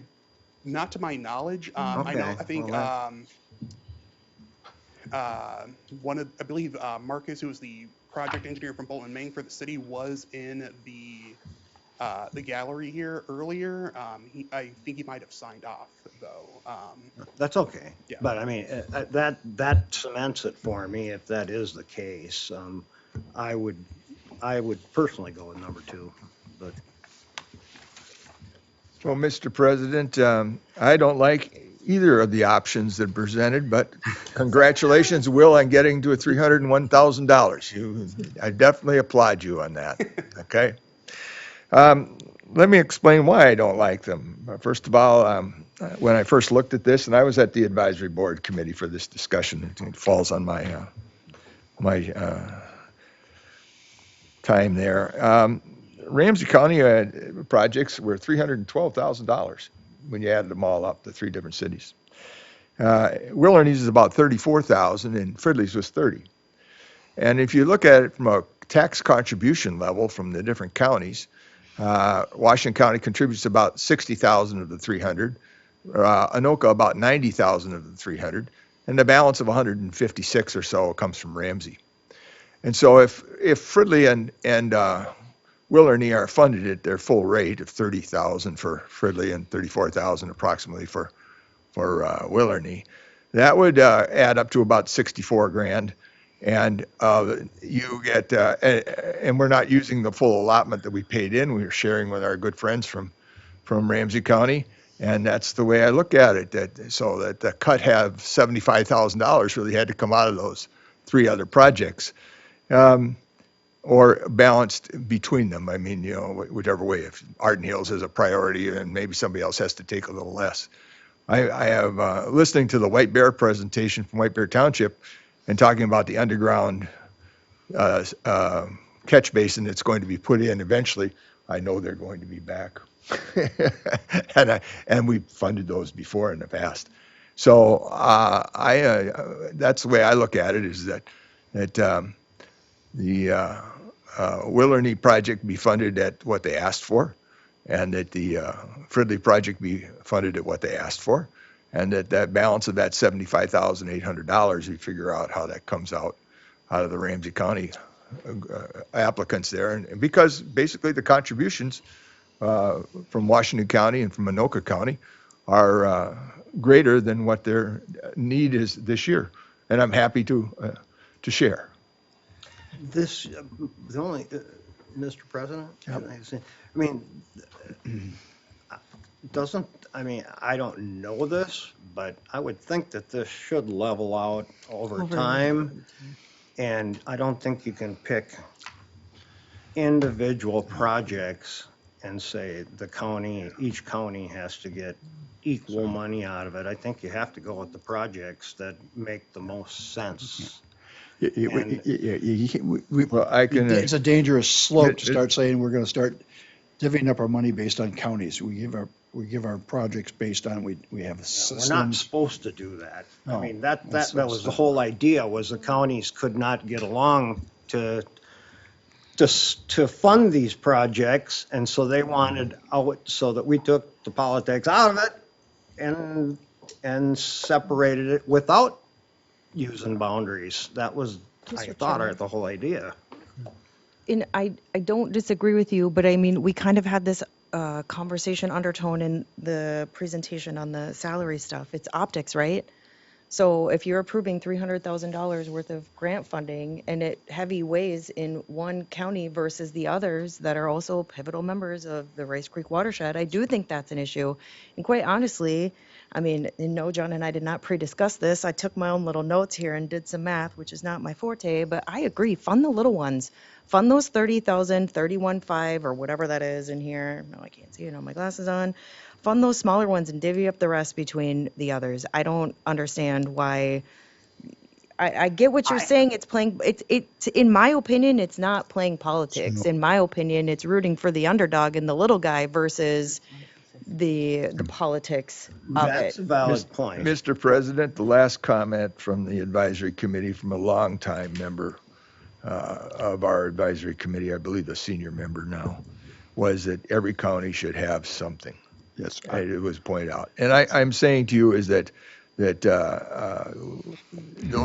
those little cities oftentimes haven't received any money in many decades. So, And so I remember Spring Lake Park, for example, had never applied for a grant program, and at one time they were going to say, well, we're not going to do this for Spring Lake Park because we got a better project over here or something like that. I just my point that out. suggestion would be that we modify option A to give White Bear Township the 92.4 from option B, which would give you $7,600 to distribute to the smaller ones. Yeah, we haven't, Over there, Steve. Yes. they haven't even finished. Their From what I'm application. understanding, we don't have all the information even for the application So, from Willardine. That's, Mr. President, it was recommended like a cap rock. That's basically what I call it as, you've had an application, you're seeking some more information, and it won't be distributed until they receive that information. We do this all the time with permits. that's fair. I don't mind that as long as it That's what comes struck back me. It struck to me as legitimate. it's a cap rock. Mr. Chair? Yep. Oh, go ahead. Sorry, Chris. Sure. President Bradley, Board of Managers. It's just a couple clarifications. The Willoughby proposal, we did consider that to be an application that was eligible. So just noting that the modeling wasn't present doesn't necessarily make it ineligible. It just is a factor in determining, what the value is in meeting the district's goals. Right. And so that's where there was less clarity with that application of how it meets the district's goals because of, that lack of modeling, also a lack of clarity on what was really being trying to accomplish, what the target flooding area was. It's still not completely clear in my mind anyway in the discussions reviewing the application, but we do note that the city has identified a concern and is doing something to address that concern. And I think that the nature of it is probably more in the nature of backyards or front lawns being inundated with water rather than, structural damage concerns, that sort of thing. Other thing I just wanted to point out too is make sure you're clear on when you're evaluating these as far as the location of the benefit of the project might not necessarily be the same location where the project is being situated. And, so for example, with the White Bear Township project, even though it's located within the township within Ramsey County, it's providing benefit all the way down the Rice Creek system because we're getting treatment that's going to go all the way through each of the 3 counties. Mr. President, that was my point about the fact that we're not supposed to be looking at boundaries, because that was the whole idea, is that whatever project does the best good for the whole district is what I understood was our mandate.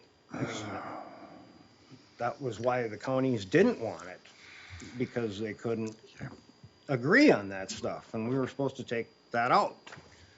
So that's what I was understanding. Mr. President, just for the sake of rebuttal here, that's the exact philosophy that was done the best projects and why the ditches don't work in Anoka and Washington County. Exactly that philosophy. We're doing the best projects for the buck, and the best projects were generally done south of 694 then. And that corridor, 694 and 35W South. And that's why we didn't have our drainage system for decades. So I just caution about that, the best projects. And as far as the resources go, that's true of every project we do. It values the resources all the way down. The Willerny project will provide better water quality, as well the White Bear Township to the resource of concern, White Bear Lake. And the Fridley project is going to provide better resource improvements to the stream itself. So, that's true of any of these projects. It's unfortunate this year that we've had so much enthusiasm about the program. I think last year or the year before, we couldn't get enough people to apply. And had to wait to the end of the mid-year, August or something, before we found somebody who wanted the last amount that was there. And we do carry over from year to year, whatever the funding is in it, I believe. And but I just wanted to mention that for the sake of conversation here, back and forth about this enthusiasm about the quote best projects isn't always. I'm also concerned about the ability of cities to afford their projects. And I'm well aware that Willerny is a very, very small tax base. Very. And, which is why I was willing to propose that everybody participate in this overreach and have White Bear Township, and we all know where I live, participate at the 92.4 on option 2 and or 92,000 and take that $8,000 and spread it between Fridley and Willerny. I particularly am in favor of Willerny because the 3 projects I really want to see get done are the Willerny, White Bear Township, and New Brighton, because they deal with flood water and storage. And so that would be my alternative suggestion. See if anyone cares. Oh, we care. I think I'm on the same page as you. I think so too. I don't have a problem with that. I think I'm on the same page. I want to fund those little guys because, I think we all know, those smaller townships and smaller cities don't have utility budgets like larger cities do, which is why my inclination it's a gesture of goodwill and understanding how difficult it is for those smaller government entities.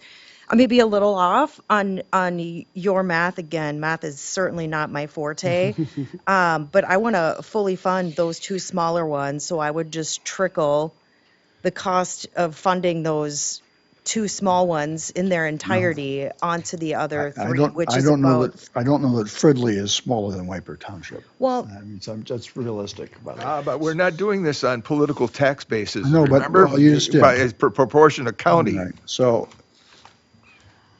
I mean, again, I think fundamentally the win here is that you went from $375,000 in grants down to the appropriate 300,000. So I'm not gonna nickel and dime what goes where. I'm just giving my opinion. So I appreciate staff's time and kind of, dwindling those numbers down and doing your internal math. So I will make a motion to adopt option A. Option A? That's Table everybody 1. gets something. Table 1. Does that, I don't have a strong opinion on that, but is that what we were just getting at? No, I think you actually originally offered option A with amended dollar Exactly. amounts. And Yeah. I'm looking for some support to get this done. So I'll second that, and then we can do an amendment to that. At some amount, grabbing some money from someplace to fund Willerny Okay. a little bit. Well, and So if you're suggesting Okay. White Bear Lake I going would down to 92, taking the so the $8,000, 8,000, move it to Willerny, that's which 33,000. gets them full funding. Yep. And I did that math in my head. Yes, you did. that's why you're the treasurer. Bad. And I'm the secretary. Proven my bona fide. Yes. So I will second that motion, That amendment, the amendment. yes. Perfect. All Works right. for me. Any further discussion? Well, I mean, again, I'm not gonna, well, my vote, yes or no, isn't gonna tank it. I would like to fully fund the $30,000 ask that Fridley asked for, but, you know, again, I'm not going to, it's a smaller ask in, again, these smaller communities, and I get it, Fridley's not So a township. you willing to increase the budget by 7,000? No, I'm saying whittle it off of Arden Hills and New Brighton, and let's just All right. play ball. I mean, it's just a matter of moving some numbers around. Okay. All in favor, say aye. I'm comfortable. Aye. either way. Aye Aye. Of the amendment. of the amendment. Right. Fully funds Willity, John. I heard that, but it doesn't fund, yeah. Last I looked, Fridley was in Anoka. Remember, we're not doing this by Yeah, county. just- Now, you just always curious, are quick just to tell me that, you Just know? curious Mad- what your problem is. Manager Bradley, Yeah. Oh, my. Board of Managers, I appreciate your the board being very attentive to the budget it's sent. If I could move out to a broader picture, recapture a couple of things that were said. We are a watershed-based organization. Our political boundaries are based on the hydrologic. As you good folks recognized, what happens upstream has impact downstream. I'm echoing what Chris Otterness had said in regards to that. So watershed-based management. This is a bit of a tangent, but I think it's important. Kyle Axtell held a position with the district that had a lot of rapport with our municipalities, et cetera. There was cultivation of understanding. The work I do, all our staff does, is under a watershed management plan. We ask those municipalities to develop their own local watershed plan for implementation and how we achieve those goals. The cultivation of those projects and what's on the horizon, the work of that project manager position was cause in informing the budget going forward, where we would place money within the funds to, under later agreement, fund those. The origin of this grant program, I don't want to mischaracterize it. Maybe it's a catch-all for those that weren't under discussion or things that might have been missed and so on. Within our budget, we routinely try to address those, but whether they happen in the current year or future year isn't always as clear. So I could certainly look within our budget. Fridley's project, water quality, in regards to stormwater runoff that would contribute to Lock Lake and cleaning it up before it enters. I could put that under your Lower Rice Creek Fund and fund it in an alternative way. We saw that in the past. You know, Kyle made suggestions of where the board might be successful across all of them. But that's not necessarily what's on the table today. I want you to know those alternatives exist, and I could look at those.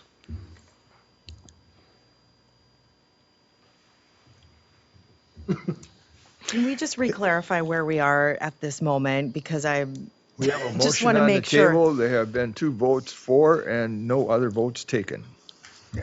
So the motion I made was to take $8,000 from White Bear Township and to give it to Willenity to essentially fully fund them. And there'd be a few dollars left over you could give to Fridley, but not many. And that was the amendment. That was the amendment. So we're on the vote for the amendment, not for the vote for the motion yet. Well, if you vote for the amendment, then that's the same. Then That's this it. is set up. Yeah. Right. So do I have a third vote for that? If not, if it fails, let's hear a motion. I'm hung up on my math. I think still that we can fund these smaller $30,000 range asks in their entirety. And unless my math is bad, I'll let you filter it through your treasurer brain. I think if you go down the list of 5 and do 93,000 for White Bear Township, 30,000 for Fridley, 70,000 for Arden Hills, 74,000 for New Brighton, and fully fund Willerny, that puts you right at that $300,000 mark, and you're over by a couple $100. I'll second that. Any further discussion? All in favor, say aye. Aye. No opposed. Thank you for your There you assistance. go. Was my math right? Yes. Well, you Yeah. know what? Yeah. This is a Oh, yeah, it's, You got a resolution here. individual vote. oh, boy. Ah, well, there you go. Well, Yeah, at least we now know we gotta what do we're it doing all now. over again. Okay, so now you need to repeat that. Okay. In the- Manager, look at page Thank God I 49. wrote it Manager down. Bradley. Yes. I think we need a bit of clarification for the record, and I'll defer to Attorney Smith. Hi, Louis. Good morning, everyone. My understanding was you just voted on a motion to amend the main motion that had previously been moved? Yes, give us a chance now to go to the resolution. Yes. So we're not quite done yet. So, all right, so Oh, boy. So run me down the numbers. We got you had 90, Okay, I wrote it down, great. and it'll put us $150 over. All right, amazing. Good. Yeah, Nick, please. If I could, just, we're on page 49, I would say, Right. of the packet, Right. Yes. which is a resolution that includes the two tables, suggesting one or the other. And I'm understanding that Manager Robertson is now going to amend one of those tables to fill out the substance of the resolution. So I'll try to get the language correct. So I would move a resolution to adopt a revised version of option 1, which would include the following. City of White Bear Lake, or City of White Bear Township, $93,000. City of Fridley, $30,000. City of Arden Hills, $70,000. City of New Brighton, $74,000, and Willerny funding at $33,150 for a grand total of grant allocation of $300,150. Did we get it? Did that do it, Louis? Yes. I believe that's the motion you just So- adopted. We need the resolution. Well, You just need to vote now on the So- resolution. No, she's. I can do the go ahead. resolution. Mr. President. Yeah. What Manager Robertson has proposed as a motion is to modify the resolution so that there isn't option 1 or option 2. She presented option 3. Right. And, That was the motion I believe you just adopted. Yes. Well, okay, all right. so, So I'm, so the motion, thank the you for motion, unconfusing me. the motion, Manager Robertson, is to adopt Resolution 2024-02, ordering the 2024 Stormwater Management Grant Projects pursuant to Minnesota Statutes 103B.241, and resolve that the limit of the district's contribution to each project is as follows. City of White Bear Township, Bel Air Avenue Storm Project Pond, $93,000. City of Fridley 2024 Street Rehabilitation Project number ST202401, $30,000. City of Arden Hills 2024 PMP Street and Utility Improvements, $70,000. City of New Brighton 4th Street Northwest Storm Sewer Improvements, $74,000. City of Willerny Craig Place Storm Sewer Improvements, $33,150. That has already been seconded. I will now call the roll. Bradley, yes. Robertson, Yes. Wagaman, Yes. Waller, Yes. Weinert. Yes. Thank you all. Team. Yeah. Good job. Good. What a team. I thought we were going to be gone in 10 minutes this morning. You lied to yourself, Steve. I sure Wagaman. did. Mr. Administrator. Goodness. Yes. Manager Bradley, Board of Managers. Excuse me. On page 109 of your packet, tabled from our last meeting, is the treatment of metro shooting and trust settlements. This is our 2023 financial report and how these settlements will be recognized within your audit for the past year. So we need a judgment for the audit position. At the previous meeting, at which this again was tabled, Manager Waller, my paraphrasing here, wanted to capture the related interest in how this has a potential wetland credit obligation on the district and how it might be well memorialized. Within your packet, specific to that item, on page 115 is a resolution that was crafted by Smith Partners to help us out there. So 2 items in need of some action, or consideration and action.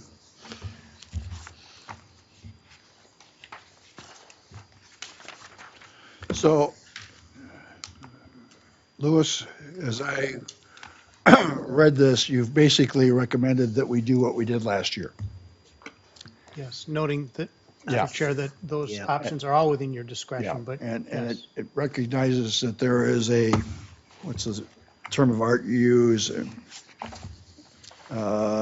Significant, reasonable possible one or more events will occur. Certainly, nothing has changed since last year, in my opinion, which would cause us to do something other than what we did last year. So it'd be my proposal that we adopt the language as option liability not remote on page 110, the third option. And Mr. President, I would second that because one thing, I think it is kind of important to have continuity in your audits, and I don't see any reason to change it. Yep. Okay. Any further discussion, the motion then to That was, use I this- seconded it. Okay, same language we used last year, recognizing that, which is an upgrade from what it had been in previous years in terms of recognizing potential risk. And Mr. President, yeah. I would note that since in this discussion period that last year we made that upgrade. Yep. And we had 2 workshops which were attended by the individuals involved in this. So I believe it was appropriate and we continued that. Yes, okay. All in favor, say aye. Aye. Any opposed? None. Passes. This is a resolution too. This is a resolution too? Manager Bradley? Yeah. Point of clarification. So you've just approved the statement or the position that will be represented in your 2023 audit materials. On page 115 of the packet is a resolution that would solidify or give a work to give a representation to what Manager Waller shared at the previous meeting. Yeah, so in concept, I'm in agreement with Manager Waller that we should not forget at all that this is a potential liability to us. But I do believe, as it's pointed out, there's no way to know what that specific liability is. So when you're planning it, you would discuss in terms of maximum risk. When you're actually implementing, you would go for the minimum cost, which could be significantly different. So when it says that the district administrator and engineer will include the Metro Shooting Trust settlement contingent liability in the tracking of potential future wetland replacement obligations, I have a little trouble with, and we'll incorporate this contingent liability when it advises the board. I mean, as a conceptual cost. As we have done recently, we've said there's a potential risk, I think, of about 40 acres. I wouldn't want us to actually publicly come out and say, we're going to owe 40 acres. That's a really bigger, different step to me. I think we owe them the credits no matter how many credits we have. Yeah, I mean, I'm not saying, I'm not just trying to say disputing that we what you're, don't. no, I know We it. don't know what the math Exactly, is I going to be. agree with you We don't know 100%. what the But math is going to be. what I'm getting at is I'm not sure we shouldn't be hoarding credits for something we have no idea what we're doing or what's going to happen. We owe them whether we have them or not. I understand that. And I just want to make sure that it's clear that we owe them under any We're going to circumstances. owe them whatever we're going to owe them. Yep. So, Manager Bradley, if I could, sorry for the interruption, No, I Manager apologize. I probably Wegman. corrected No, you. that's on me. Board of Managers, what I would suggest or believe is trying to be accomplished is not to have this be lost in all the activity the district has. You will make your decisions considering the best information available at the time. I understood Manager Waller to say, let's not have this get lost. It has a direct Fair enough. financial impact when and if those Trost and Metro Gun Club settlements come forth. How I would picture this in function, anytime that the district shows you a table of the Rice Creek's potential implementation of its collection of wetland credits in its bank, that it would show the settlements. It would say next to it, question mark. We do not know what those are, but in that way it's memorialized that whenever you're spending credits, you're saying, hey, don't forget this thing over here that isn't directly associated with your bank per se when you're looking at it through that lens. Within the tables that Houston and staff manage, we have any number of future public drainage projects that identify this looks like we're probably going to have to put an outlay of credits to be successful in the maintenance, or excuse me, the repair of the system. However, it's only upon implementation and application with the entities that we know that definitive number. And so it's always a little bit in flux there. Right. Mr. Chair? That's I think I know you're viewing it through a technical lens. I'm viewing it more through just a relationship lens. Now, I'm not speaking on behalf of said property owner, just of the narrative that exists, I think, around what is perceived is somewhat of a, hostile is the wrong word, a fractured relationship between the Metro Gun Club and the Watershed. And I think what happens when we acknowledge and memorialize, as we are through this resolution, it kind of helps to heal, like, wounds from years past. I think all of us can agree we don't live in yesterdays. We want to move forward towards a better tomorrow. And I think this is a good gesture on behalf of the Watershed towards the property owners, just even acknowledging that this settlement exists to begin with. Because I think for a long time, that's where a lot of the, kind of ick feelings between the two entities existed, whether you were on the winning side of the argument or the losing side of the argument. So in my opinion, I feel that this is appropriate. I guess not through so much, again, I'm not looking at through a technical lens like you are. I think it is a show of good faith, honestly, in wanting to restore a positive relationship with these property owners, whatever that looks like. So I know we've dialogued the chicken and the egg. The Watershed doesn't do something until a development plan comes, but the property owner thinks a development plan can't come until the Watershed acknowledges A, B, or C. So I think it helps kind of repair, heal that, and mend that relationship and move forward in a positive way and keep those lines of communication open. Thank you.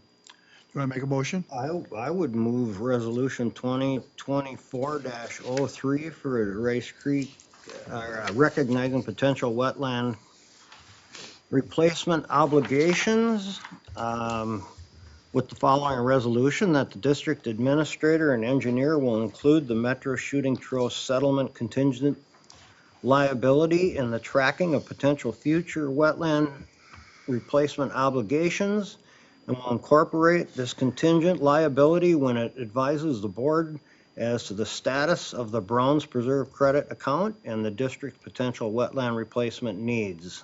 There's a second. I'll second that. Any Oh, I discussion? think this is a roll call vote, yeah? Yeah. Any discussion? Not. Bradley, yes. Robertson. Yes. Loggeman. Yes. Waller. Yes, Minot. Yes. Passes. Mr. President, thank you, Mr. Administrator and Mr. Attorney, for bringing this to, you've been able, no, you too, Mr. Attorney, or Administrator, and both of you for bringing this language for the memorialize. This is kind of what I wanted in mind, so it wouldn't be forgotten. So thank you, gentlemen. Mr. Administrator. Yes,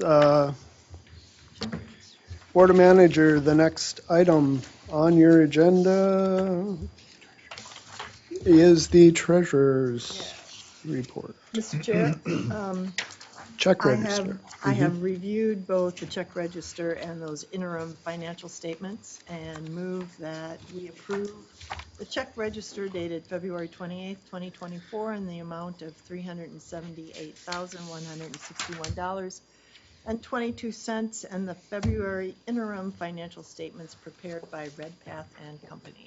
I'll second that. Any discussion? All in favor, say aye. Aye. Opposed, none. Mr. Administrator. Yes, next on the agenda, informational is the staff reports. Okay. Any questions by anybody? Looks like everyone's busy, busy, busy. All right. I do have one question. Okay. Somebody attended a meeting with MCEA. Let me just see where that was at. Oh, Kendra. This is Minnesota Citizens for Environmental Action Conference. Okay. Is just clarifying? MCEA? I would believe that to be correct. Yep. Great. Thank you. Mr. Administrator. Yes, next is the March calendar. Last page of the packet, 164. Perfect. Any questions? Noting the Minnesota Watershed Board legislative briefing at the Capitol. Administrator's update. Yes, I do have a number of things. I'll make it quickly or at your discretion if you would like to hear more. Generally, legislative updates, 103D. Lewis could speak to that if you'd like to hear a little bit. Mr. Chair, managers, you'll recall at a workshop I briefed you on proposed changes to the Watershed Act, Minnesota Statutes 103D. That is moving forward. Those changes were embraced within the Board of Water and Soil Resources broader administrative legislation.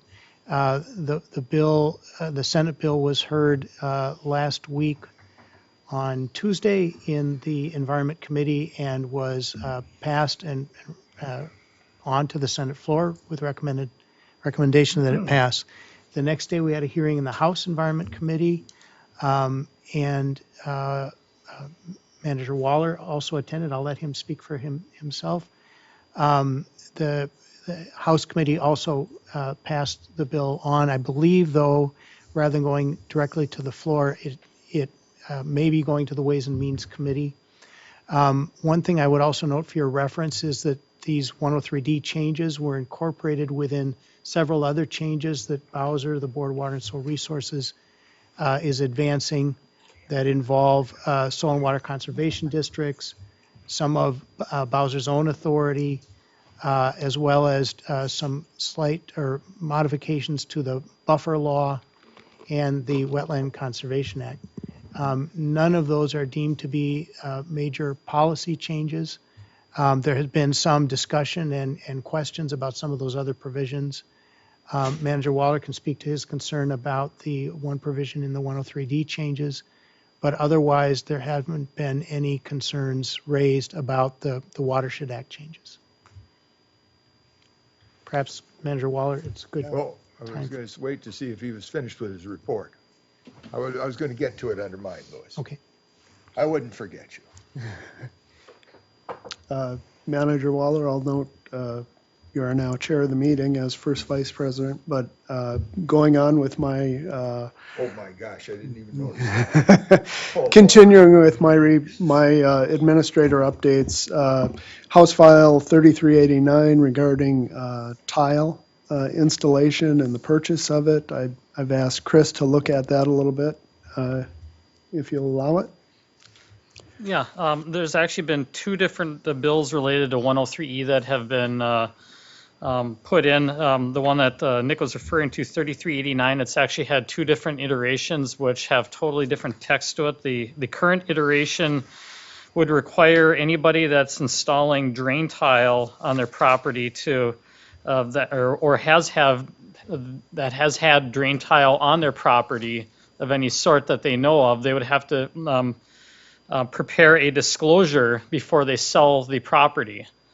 I am not clear on what the intent or purpose of the act is, but the way it's written would subject a person that has drain tile around their house or puts in a 10-foot length of drain tile under a driveway, the same as a person that has 40 acres of pattern drain tile on their property. So I think that the way it's written probably has many consequences that are unintended. And I don't know the status of that right now, other than, it's been introduced. I don't know that there's been a companion bill. Lewis, I see, has his hand raised. Who's the author? Purcell. Purcell, yes. Purcell. Mr. Chair. Yeah. Oh, Mr. Chair. Just to add a footnote to Chris's comments, that same bill was heard the day that Manager Waller and I attended the House Committee meeting, and it was passed as amended. There initially was a great deal of concern among ag groups about the legislation. In its more amended version, there's, I would say, more acceptance and less controversy. Probably in that specific hearing, they did note the question of the scope of property to which the provisions would apply, and some intention to keep working on making modifications to adjust to the concern that you had, Chris. So I believe the bill is moving forward. It probably still is going to have some more discussion.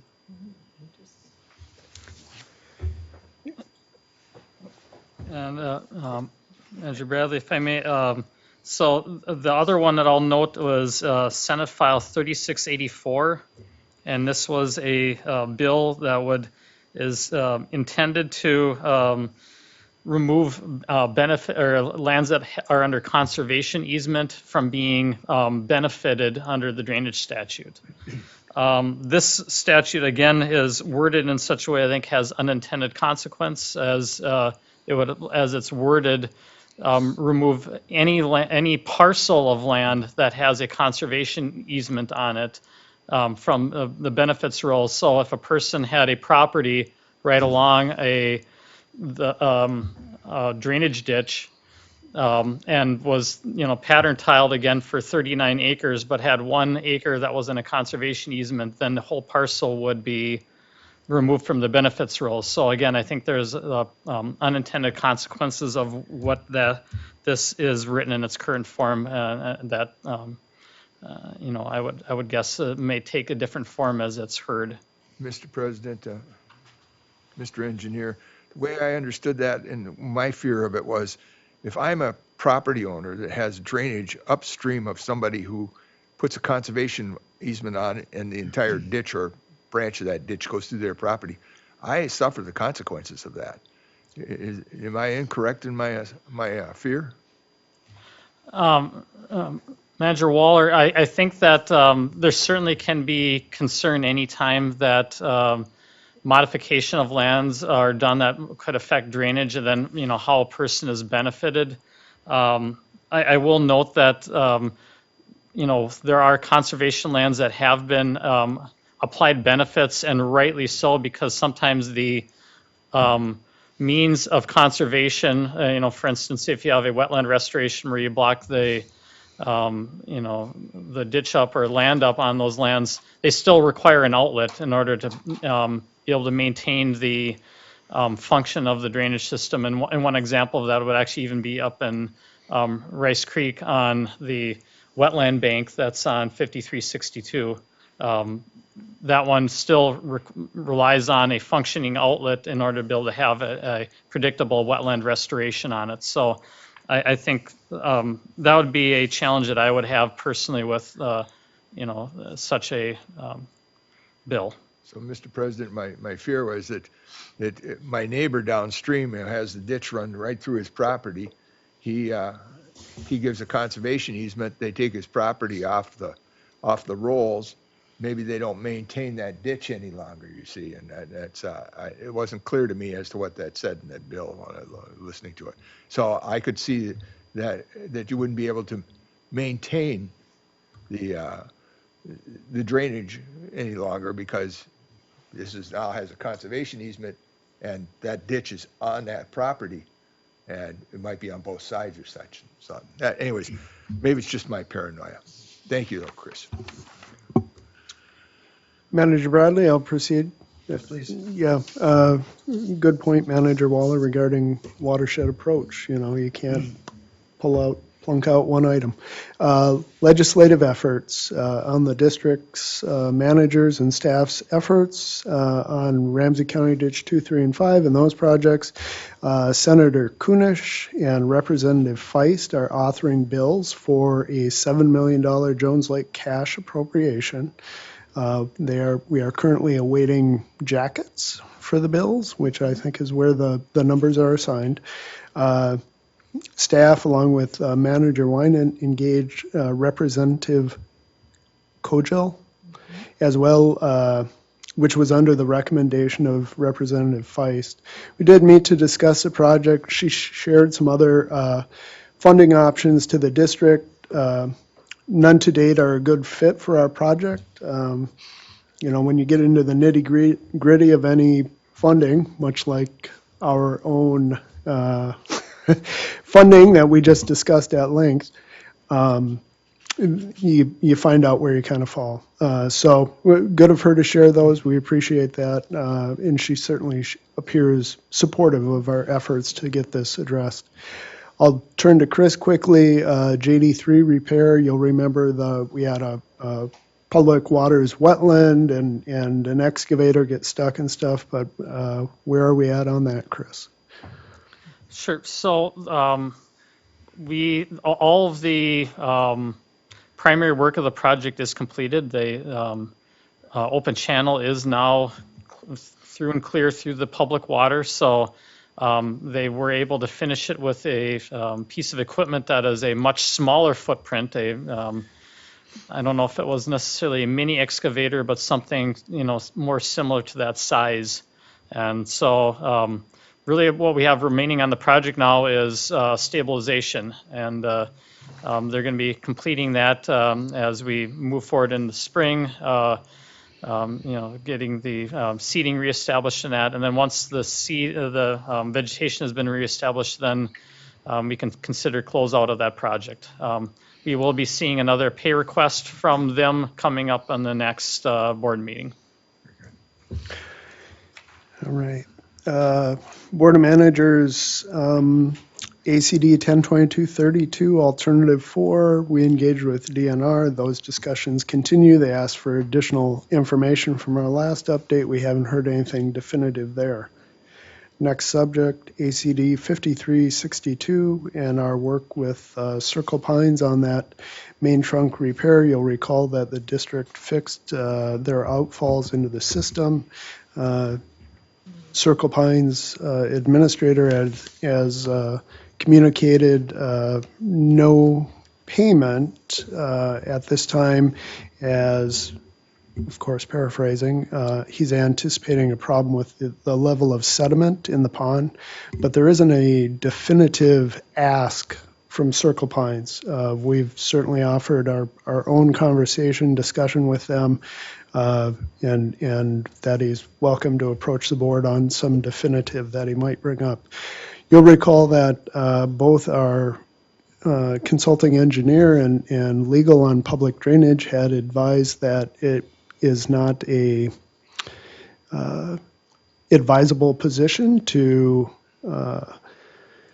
look at the discharge from a public drainage system into a pond as an obligation of the district. As you know from our work with Long Lake Sediment Basin, the studies that were done upstream on by USGS, and as well as our remeander of Middle Rice Creek, and just the nature of flowing water to always accumulate sediment and move it downstream, and where it may deposit or not is a very challenging definitive to ever come up with.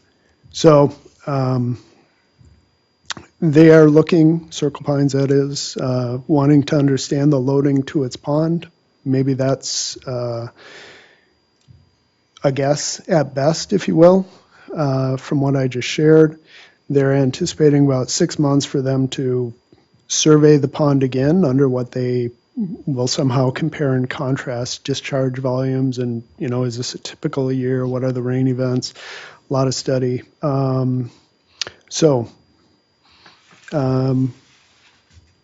Wait and see in September if they come with something.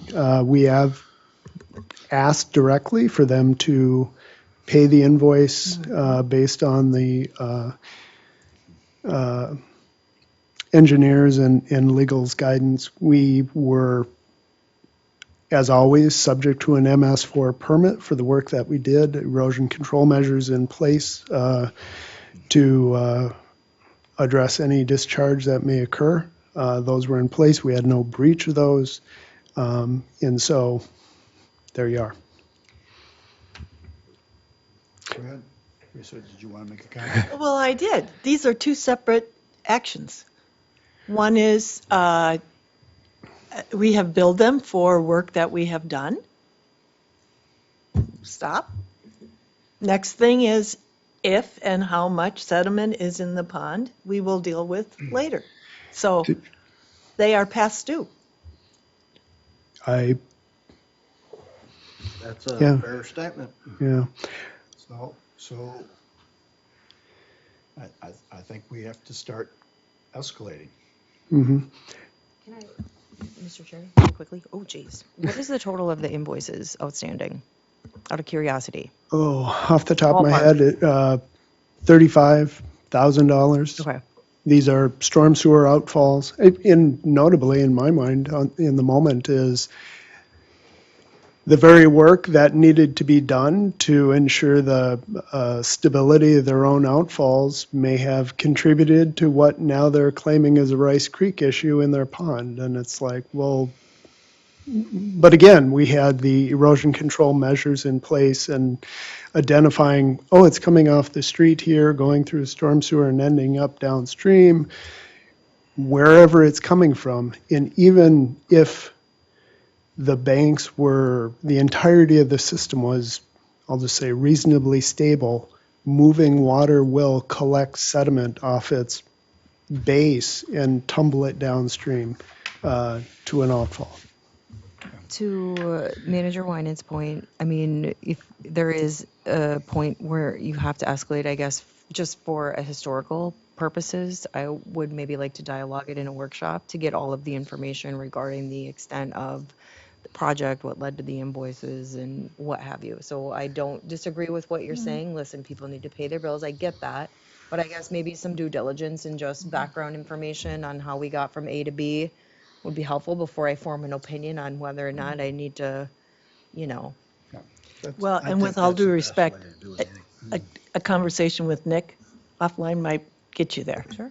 And that's Yes. fine too. Yes. But even your explanation about, putting the outfalls in may have contributed, that's that part of the discussion. This part of the discussion is we did the work, we paid for the materials. Contractor, yep. And it's past due. Yeah. Yeah. Oh, I had a great comment there. I can't think what it was. Might be Dang for the it. best. Yeah. Yeah. Coming towards the finish line. Manager Waller, you brought up other historic photos. We did take a look at that. Yes, Department of Interior 1936 photos are available. We knew that to whatever extent. They don't cover the entirety of the district. Definitively, they're covering a good portion of Hugo.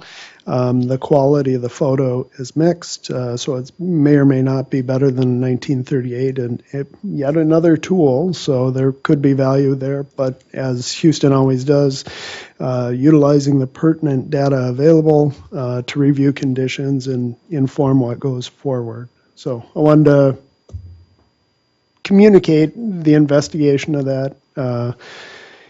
Small tangent. At my review, you said we needed better communication, so my efforts here to do so. Moving on to the next item, Zoom meeting protocols, and I mentioned this to Manager Bradley and the board this morning. We had that unfortunate incident. There are a few limited items that we can undertake under the Zoom meeting. There is no 5-minute delay. There is no dump button for us to, like a radio announcer would use to interrupt what's being said or broadcast, etc. So we have some minor things that we've put into place to try and avoid that happening again. And as I said to Manager Bradley, we just want to make sure we're communicating as Patrick monitors, and we don't want to undermine the public engagement in our meetings when it's valuable to the board's considerations. Minnesota Watersheds looking for a new venue for the annual conference. So who knows? We won't go to Arrowwood again. We will see. Spring is in the air. City-county partnership meeting. We're looking at April 24th in New Brighton. April 24th. I'll leave it there. That's all I have. Thank you. John? Thank you, Mr. President. I'm looking forward to hearing what the jacket numbers are on the bill for 235. I've had a conversation with the Senator Housley, who represents my area. She happens to be the lead on the bonding committee in the Senate. So, and what she asked me was, what are the bill numbers? Of course, I didn't have them. I'm sorry. But I will work on that some more. That is absolutely the thing that's holding us up from going broad. Yeah. Yeah, I also talked to Representative Fisher about it, who's on some of those committees, like the environmental and such, about it, as he was on our tour a few years ago.